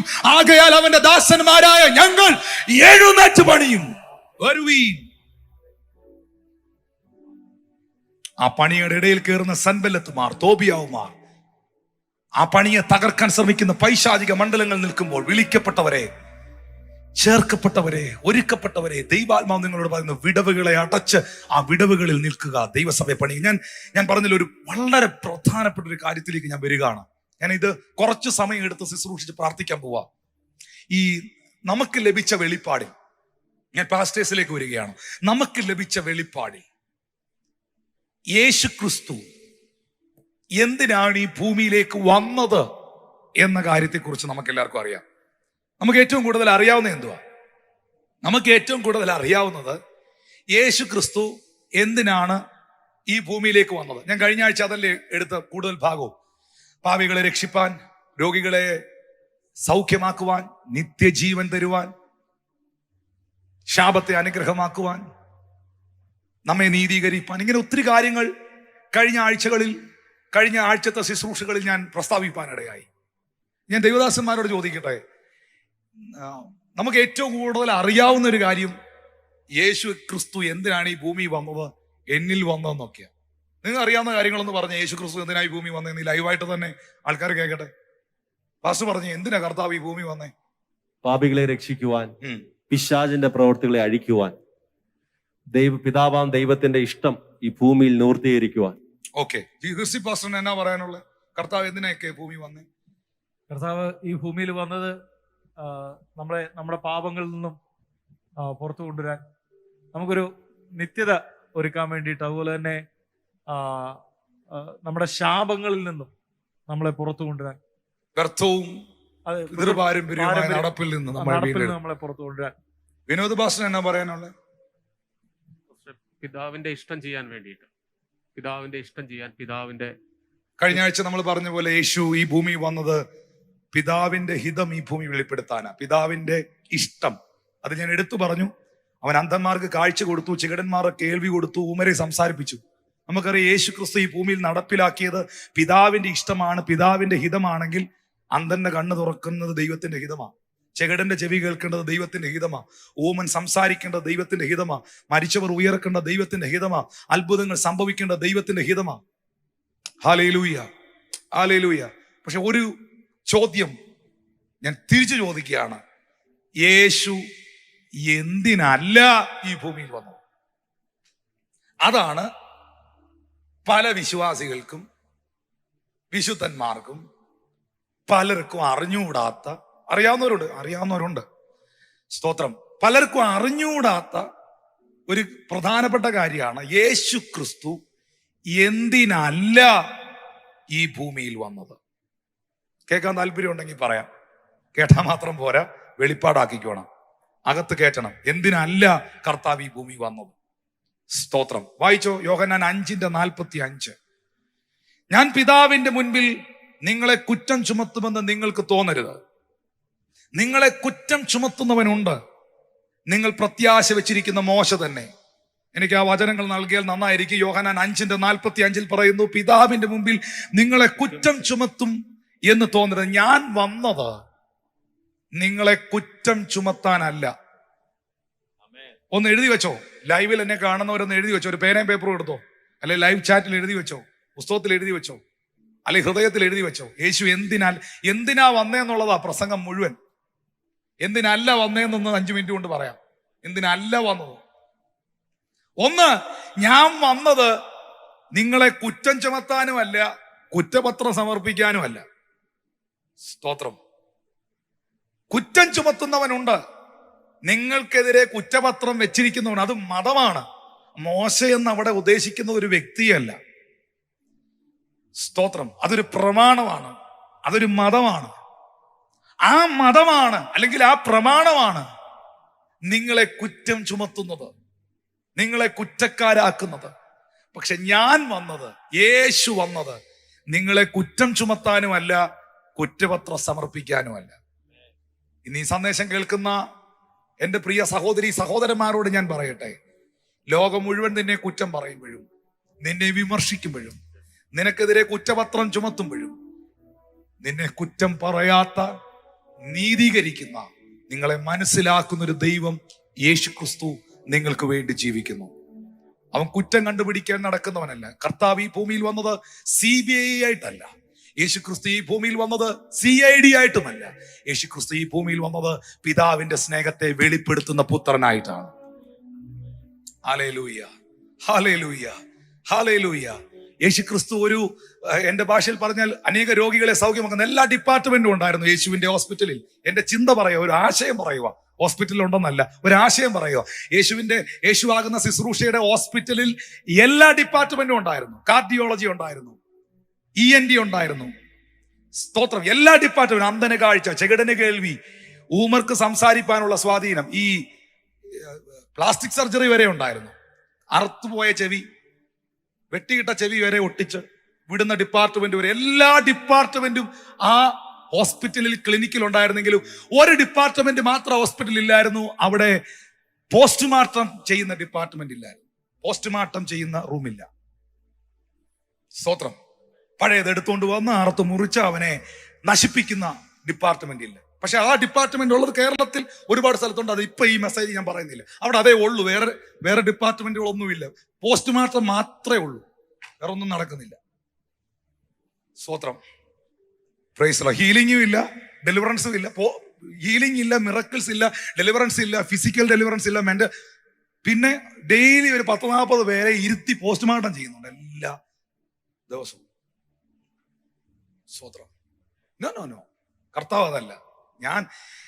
യേശു എന്തിനല്ല ഈ ഭൂമി വന്നതെന്ന് പറയുമ്പോൾ ഞാൻ പറയുന്നു, യേശു ഇതിനല്ല വന്നത്. പക്ഷെ ഇതിനു വേണ്ടിയാണ് ചിലർ ജീവിക്കുന്നത്. യേശു ഇതിനല്ല വന്നത്. അവൻ കുറ്റം ചുമത്താനല്ല വന്നത്, കുറ്റപത്രം സമർപ്പിക്കാനുമല്ല വന്നത്. കർത്താവ് ചോദിക്കുന്നു, ഞാൻ കുറ്റം ചുമത്താനാണ് വന്നതെന്ന് നിങ്ങൾക്ക് തോന്നുന്നുണ്ടോ? അങ്ങനെ നിങ്ങൾക്ക് തോന്നുന്നുണ്ടെങ്കിൽ അത് നിങ്ങളുടെ തോന്നൽ മാത്രമാണ്. സ്തോത്രം. 2, ഈ കുറ്റപത്രം സമർപ്പിച്ചു കഴിഞ്ഞാൽ പിന്നെ എന്നാ പാസ്റ്ററെ? FIR എടുത്ത് കുറ്റപത്രം സമർപ്പിച്ചു കഴിഞ്ഞാൽ പിന്നെ എന്നാ ബ്രദറെ? അറിയാവുന്നവർ പറഞ്ഞേ, വിധി അല്ലയോ? വായിച്ചോ യോഹന്നാൻ 3:17. യോഹന്നാൻ 3:17. ദൈവം തന്റെ പുത്രനെ ലോകത്തിൽ അയച്ചത് ലോകത്തെ വിധിപ്പാനല്ല, ലോകം അവനാൽ രക്ഷിക്കപ്പെടാനത്രേ. ദൈവം തന്റെ പുത്രനെ ഈ ഭൂമിയിലേക്ക് അയച്ചത് വിധിപ്പാനുമല്ല. കർത്താവ് ആദ്യം പറഞ്ഞു, കുറ്റപത്രം ചുമത്താനല്ല ഞാൻ വന്നത്, കുറ്റം കണ്ടുപിടിക്കാനല്ല വന്നത്, കുറ്റം പറയാനുമല്ല ഞാൻ വന്നത്. അങ്ങനെ കുറ്റപത്രം ചുമത്തിയാൽ, കുറ്റം കണ്ടുപിടിച്ചാൽ പിന്നെ നടപ്പിലാകുന്നത് വിധിയാണ്. അപ്പൊ ദാ യോഹന്നാൻ 3:17 പറയുന്നു, ഞാൻ വിധിക്കാനും അല്ല വന്നത്. സ്തോത്രം.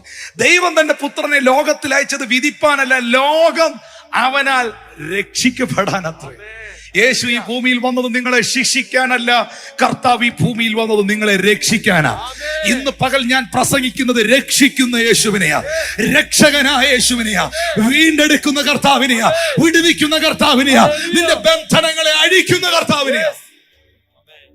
എന്നാൽ തന്റെ ഏകജാതനായ പുത്രനിൽ വിശ്വസിക്കാത്ത ഏവനും ന്യായവിധി വന്നു കഴിഞ്ഞു. പക്ഷെ വിശ്വസിക്കുന്നവരെ കുറ്റം പറയാനും വിശ്വസിക്കുന്നവരെ വിധിക്കാനുമല്ല കർത്താവ് വന്നത്. എന്നാൽ തന്റെ ഏകജാതനായ പുത്രനിൽ വിശ്വസിക്കാതെ ലോകപരമായി ജീവിക്കുന്നവർക്ക് ന്യായവിധി വന്നു കഴിഞ്ഞു എന്ന് കർത്താവ് വ്യക്തമാക്കുന്നു. അപ്പോ ഒന്ന്, യേശു ഈ ഭൂമി വന്നത് എന്തിനല്ല? കുറ്റം ചുമത്താനല്ല, കുറ്റപത്രം സമർപ്പിക്കാനല്ല. കുറ്റപത്രം സമർപ്പിച്ചാൽ കുറ്റം ചുമത്തിയാൽ പിന്നെ വിധിയാ. അപ്പൊ യോഹന്നാൻ 3:17 പറയുന്നു, ഞാൻ ഈ ഭൂമി വന്നത് നിങ്ങളെ വിധിക്കാനുമല്ല. അതാണ് നമ്മൾ യോഹന്നാൻ 8 കാണുന്നത്. ഞാനിവിടെ സവിസ്തരം പ്രസംഗിച്ചിട്ടുണ്ട്, യൂട്യൂബിൽ കിടപ്പുണ്ട്. പാപിനിയായ സ്ത്രീ യേശുവിന്റെ അടുക്കൽ വരുന്നു. കർത്താവ് ഇരുന്നെടുത്ത് അവളെ കൊണ്ടുവരുന്നു. അവൾ നടുവിൽ നിൽക്കുന്നു, പരീശന്മാർ ചുറ്റും നിൽക്കുന്നു.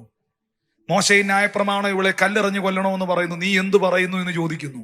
അവിടെ കർത്താവ് വിധിക്കുന്നവനായിട്ടല്ല, ആ ചേറിലിരിക്കുന്നത് രക്ഷിക്കുന്നവനായിട്ടാണ്. ഹല്ലേലൂയ. അതുകൊണ്ടാണ് ആ സഹോദരി കർത്താവിന്റെ മുഖത്ത് നോക്കി വിളിച്ചത്, ഇല്ല കർത്താവേ, നിനക്ക് ശിക്ഷ വിധിക്കാൻ വന്നവരെവിടെ? ആരും നിന്നെ കല്ലെടുത്ത് എറിഞ്ഞില്ലയോ എന്ന് യേശു ചോദിച്ചു അവളോട്. എല്ലാവരും പൊക്കളഞ്ഞു. അപ്പൊ അവള് പറഞ്ഞു, ഇല്ല കർത്താവേ എന്ന്. യേശുവിനെ എന്തോ അവള് വിളിച്ച, ഒറ്റ പ്രാവശ്യം കണ്ടിട്ടുള്ളൂ, എന്തോ പക്ഷെ വിളിച്ചേ കർത്താവേ എന്ന്. Lord, you are my Lord. ഇന്ന് വരെ അവൾ ഒറ്റ മനുഷ്യന്റെ മുഖത്ത് നോക്കി ലോർഡെന്ന് വിളിച്ചിട്ടില്ല, കർത്താവേ എന്ന് വിളിച്ചിട്ടില്ല.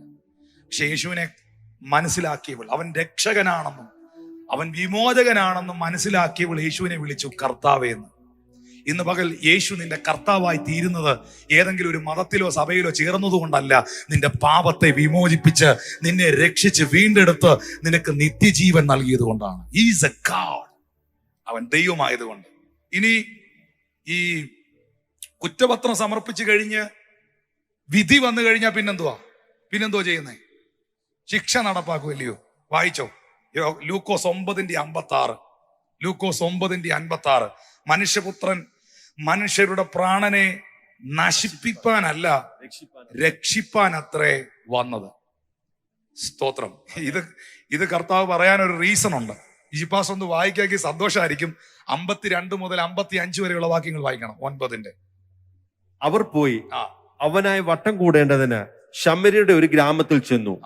എന്നാൽ അവൻ യെരൂശലേമിലേക്ക് പോകുവാൻ ഭാവിച്ചിരിക്കാൻ അവർ അവനെ കൈക്കൊണ്ടില്ല. അത് അവന്റെ ശിഷ്യന്മാരായ യാക്കോബും യോഹന്നാനും കണ്ടിട്ട്, കർത്താവേ, ഏലിയാവ് ചെയ്തതുപോലെ ആകാശത്തുനിന്ന് തീ ഇറങ്ങി അവരെ നശിപ്പിപ്പാൻ ഞങ്ങൾ പറയുന്നത് നിനക്ക് സമ്മതമോ എന്ന് ചോദിച്ചു.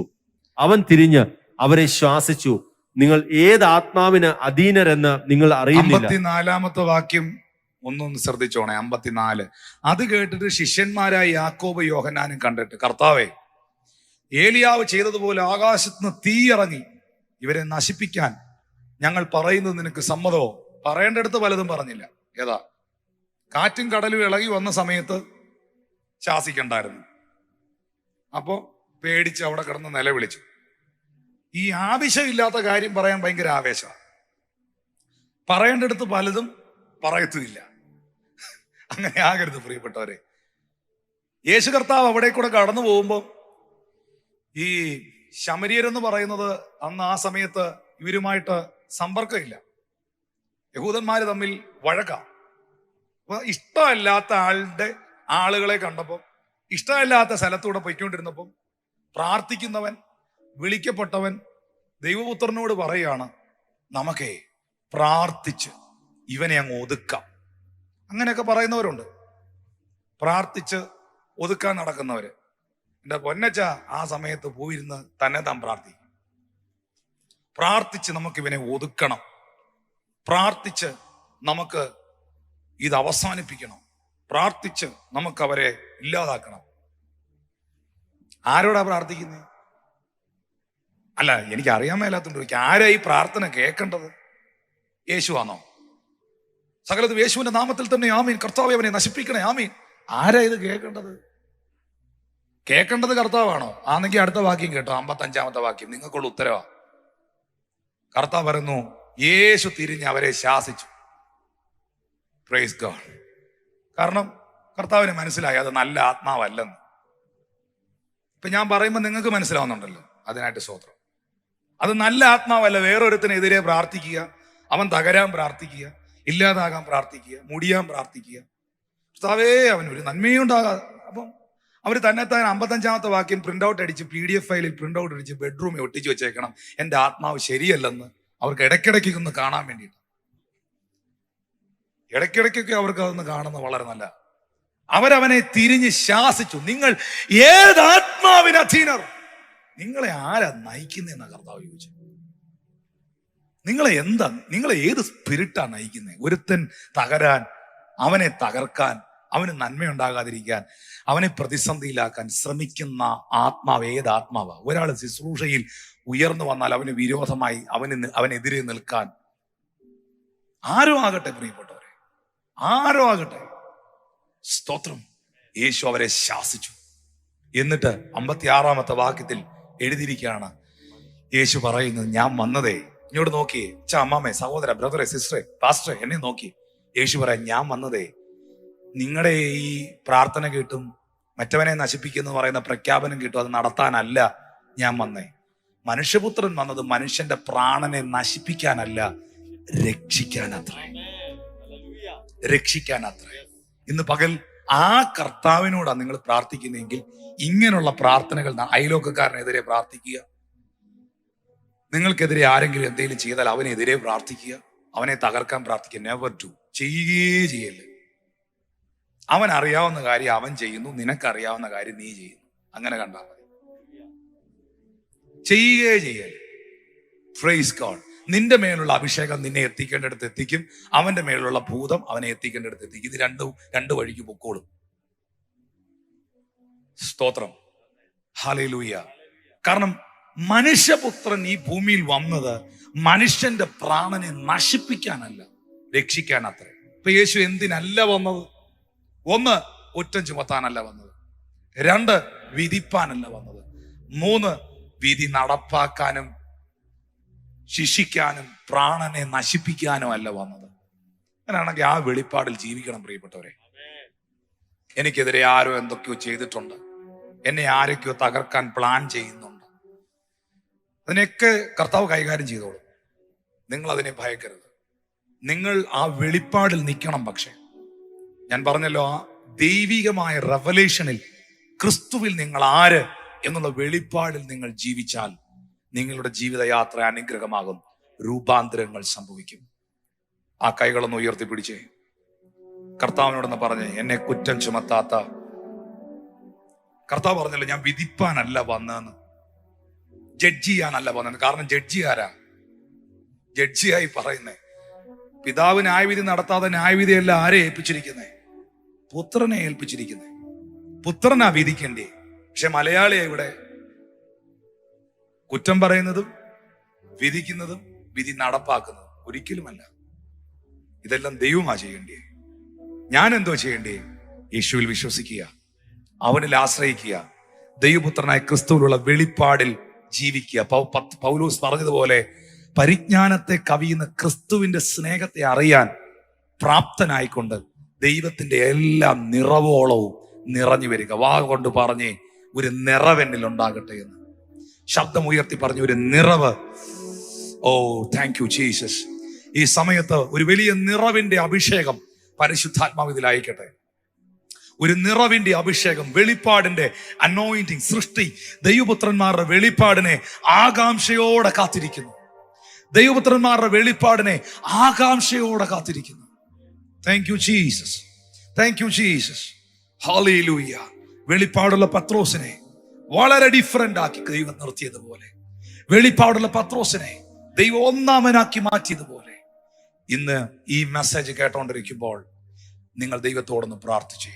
അപ്പാ, കുറെ ഇൻഫർമേഷനുകളിൽ നിൽക്കാനല്ല, മനുഷ്യൻ എൻ്റെ തലയിൽ തന്ന, ചിന്തയിൽ തന്ന കുറെ അറിവുകളിലും അറിവുകേടിലും നിൽക്കാനല്ല, ആരോ എവിടെ പറഞ്ഞു കേട്ട ചില കഥകളിൽ വിശ്വസിക്കാനല്ല, കർത്താവിലുള്ള വെളിപ്പാടിൽ ജീവിക്കുവാൻ, ആ വെളിപ്പാടിൽ നിന്ന് പ്രവർത്തിപ്പാൻ കൃപ തരണേ.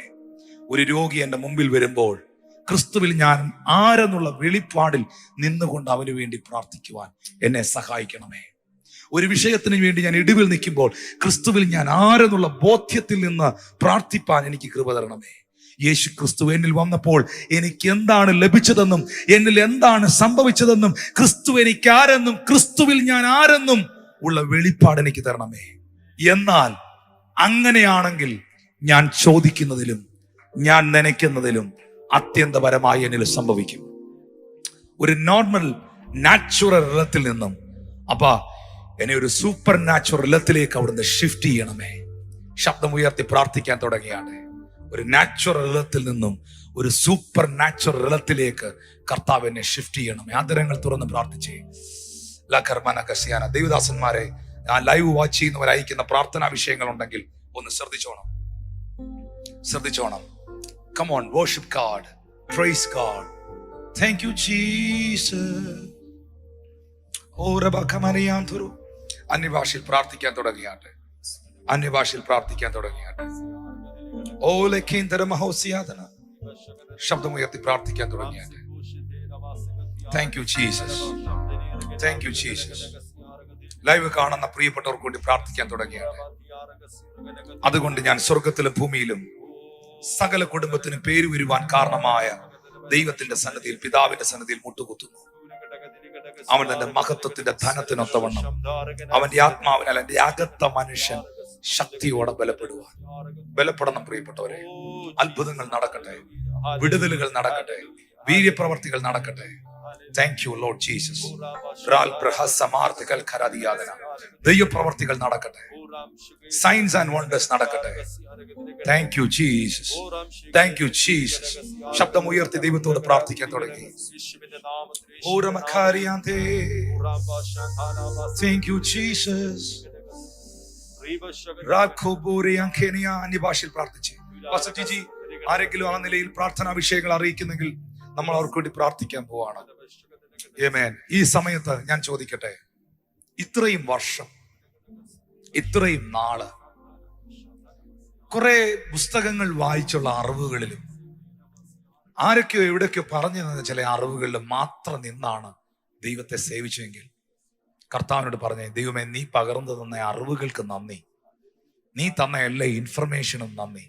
പക്ഷെ അതിനപ്പുറത്ത് യേശുവേ, നീ എന്നിലൊരു യാഥാർത്ഥ്യമായി തീരുവാൻ ആ വെളിപ്പാട് കൊണ്ട് എന്നെ നിറയ്ക്കണമേ. യേശു അത്ഭുതം ചെയ്യുന്നു, യേശു രോഗികളെ സൗഖ്യമാക്കുന്നു, ഭൂതങ്ങളെ പുറത്താക്കുന്നു എന്ന് എനിക്കറിയാം. പക്ഷെ ഞാൻ പ്രാർത്ഥിക്കുമ്പോൾ അതെന്നിലൂടെ സംഭവിക്കണമെങ്കിൽ അതെനിക്കൊരു വെളിപ്പാടായി തീരണം. ആത്മാവിൽ നടക്കാൻ എനിക്ക് കൃപ തരണമേ എന്ന് പ്രാർത്ഥിച്ചേ. പൂർവകാലം മുതൽ, അനാദികാലം മുതൽ മറഞ്ഞു കിടക്കുന്ന ദൈവിക മർമ്മത്തിന്റെ വ്യവസ്ഥ ഇന്നതെന്ന് പ്രകാശിപ്പിക്കണേ എന്ന് പ്രാർത്ഥിച്ചേ. വെളിപ്പെടുത്തണമേ എന്ന് പ്രാർത്ഥിച്ചേ. മറ നീക്കി. യോഹന്നാനെ സംബന്ധിച്ച് പത്മോസ് എന്ന ദ്വീപിൽ താൻ പ്രതിസന്ധിയിലാണെന്ന് തന്നെ ഇട്ടവർ ചിന്തിക്കുമ്പോൾ, തന്നെ വലിച്ചെറിഞ്ഞ ഡൊമീഷ്യൻ, തന്നെ അവിടെ കൊണ്ടിട്ടവർ താൻ തകർന്നു എന്ന് ചിന്തിക്കുമ്പോൾ, പക്ഷെ യോഹന്നാനെ സംബന്ധിച്ച് താനിപ്പോൾ തകർച്ചയിലല്ല, എന്തോ വലിയ പ്രതിസന്ധിയിലല്ല, മറ്റാരും കാണാത്ത വെളിപ്പാടുകളുടെ തലത്തിലാണ് താൻ ജീവിക്കുന്നത്. മറ നീക്കി സ്വർഗം അവനെ ചില കാഴ്ചകൾ കാണിക്കുകയാണ്. ഇന്ന് പകൽ ആത്മീയ ജീവിതം കുറെ കേൾവികളിൽ മാത്രം ഒതുങ്ങിപ്പോകാതെ, ദൈവമേ, എനിക്ക് അനുഭവങ്ങൾ തരണേ എന്ന് പ്രാർത്ഥിച്ചേ. യോഹന്നാന്റെ ലേഖനം 1:1 പറഞ്ഞതുപോലെ, ആദ്യം മുതലുള്ളതും ഞങ്ങൾ കേട്ടതും ഞങ്ങൾ കണ്ടതും ഞങ്ങൾ നോക്കിയതും ഞങ്ങൾ കൈ തൊട്ടതുമായ വചനം, അനുഭവങ്ങൾ തരണമെന്ന് പ്രാർത്ഥിച്ചേ. എന്റെ വീട്ടിൽ ചില കാഴ്ചകൾ ഉണ്ടാകട്ടെ, ചില വ്യക്തികളുടെ വിടുതലുകൾ ഞാൻ കാണട്ടെ, ചില സൗഖ്യങ്ങൾ എന്റെ ഭവനത്തിൽ നടക്കുന്നത് ഞാൻ കാണട്ടെ. ഞാൻ പ്രാർത്ഥിക്കുമ്പോൾ ചിലർ എഴുന്നേറ്റ് നടക്കുന്നത് ഞാൻ കാണട്ടെ. ഞാൻ വചനം പറഞ്ഞ ചിലർ, ഈ ദിവസങ്ങളിൽ ഞാൻ സുവിശേഷം പങ്കുവച്ച ചിലർ വെള്ളത്തിലിറങ്ങി പിതാവിന്റെ പുത്രന്റെ പരിശുദ്ധാത്മാവിന്റെ നാമത്തിൽ ദൈവ കൽപ്പന അനുസരിക്കുന്നത് ഞാൻ കാണട്ടെ. എന്റെ കണ്ണുകൾക്ക് അതിനുള്ള കൃപ തന്നാട്ടെ. Thank you Jesus. ആ കൈകളെ ഉയർത്തി അന്യഭാഷയിൽ പ്രാർത്ഥിക്കാൻ തുടങ്ങിയാട്ടെ.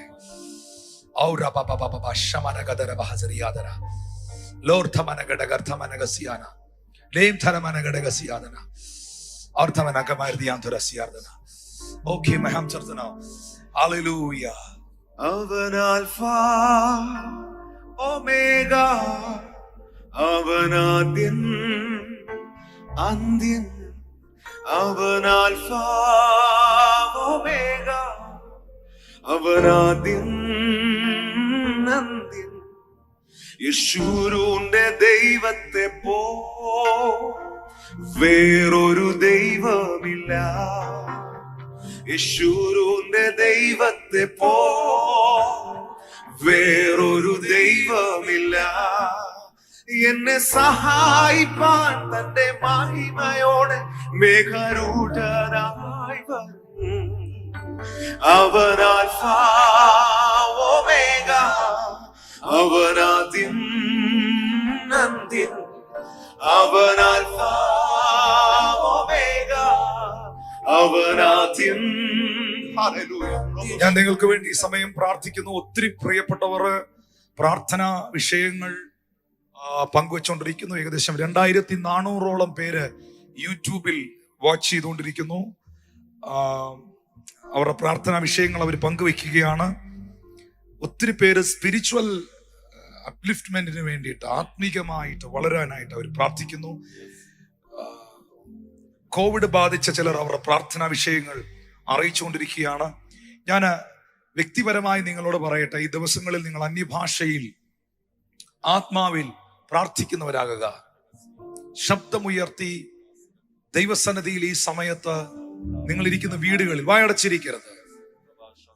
സ്തോത്രം ചെയ്യുക, സ്തുതിക്കുക.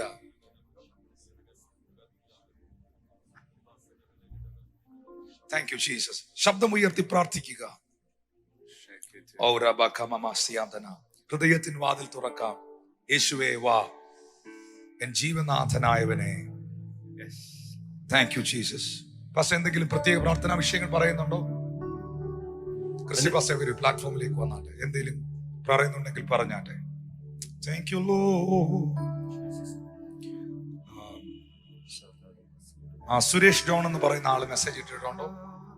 ഉണ്ടോ പാസ്റ്റർ? യാ. ഒരു ഷീജാസി മെസ്സേജ് അയച്ചിരിക്കുന്നു. Thank you Jesus. Yes doctor Blessan, you can say. ഹൃദയത്തിൻ വാതിൽ തുറക്കാം. അനേകർ അവരുടെ പ്രയർ റിക്വസ്റ്റ് അയച്ചുകൊണ്ടിരിക്കുകയാണ്. യേശുവേ ആ മകൻ അത്ഭുത വിടുതലുണ്ടാകട്ടെ, അത്ഭുത വിടുതലുണ്ടാകട്ടെ. Jesus. Jesus. In the name of Jesus. Jesus. നിയ എന്ന് പറയുന്ന ഒരു മകൾ പ്രാർത്ഥനാ വിഷയം അറിയിക്കുന്നു. ഒത്തിരി പ്രിയപ്പെട്ടവർ, ജീസസ്. പലരും പരിശുദ്ധാത്മാവിന്റെ അഭിഷേകത്തിന് വേണ്ടി, പരിശുദ്ധാത്മാവിൽ നിറയാനായിട്ട് പ്രാർത്ഥിക്കും. ഞാൻ പ്രത്യേകമായി പറയുന്നത്, നിങ്ങൾക്ക് ആത്മികമായ ശുശ്രൂഷയിൽ വളരുവാനും കർത്താവിന് വേണ്ടി പ്രയോജനപ്പെടുവാനും നിങ്ങൾ ആഗ്രഹിക്കുന്നെങ്കിൽ നിങ്ങൾ ദൈവസന്നിധിയിൽ പ്രാർത്ഥിച്ചു തുടങ്ങുക. ദൈവത്തോട് നിങ്ങൾ അന്യഭാഷയിൽ പ്രാർത്ഥിച്ചു തുടങ്ങുക.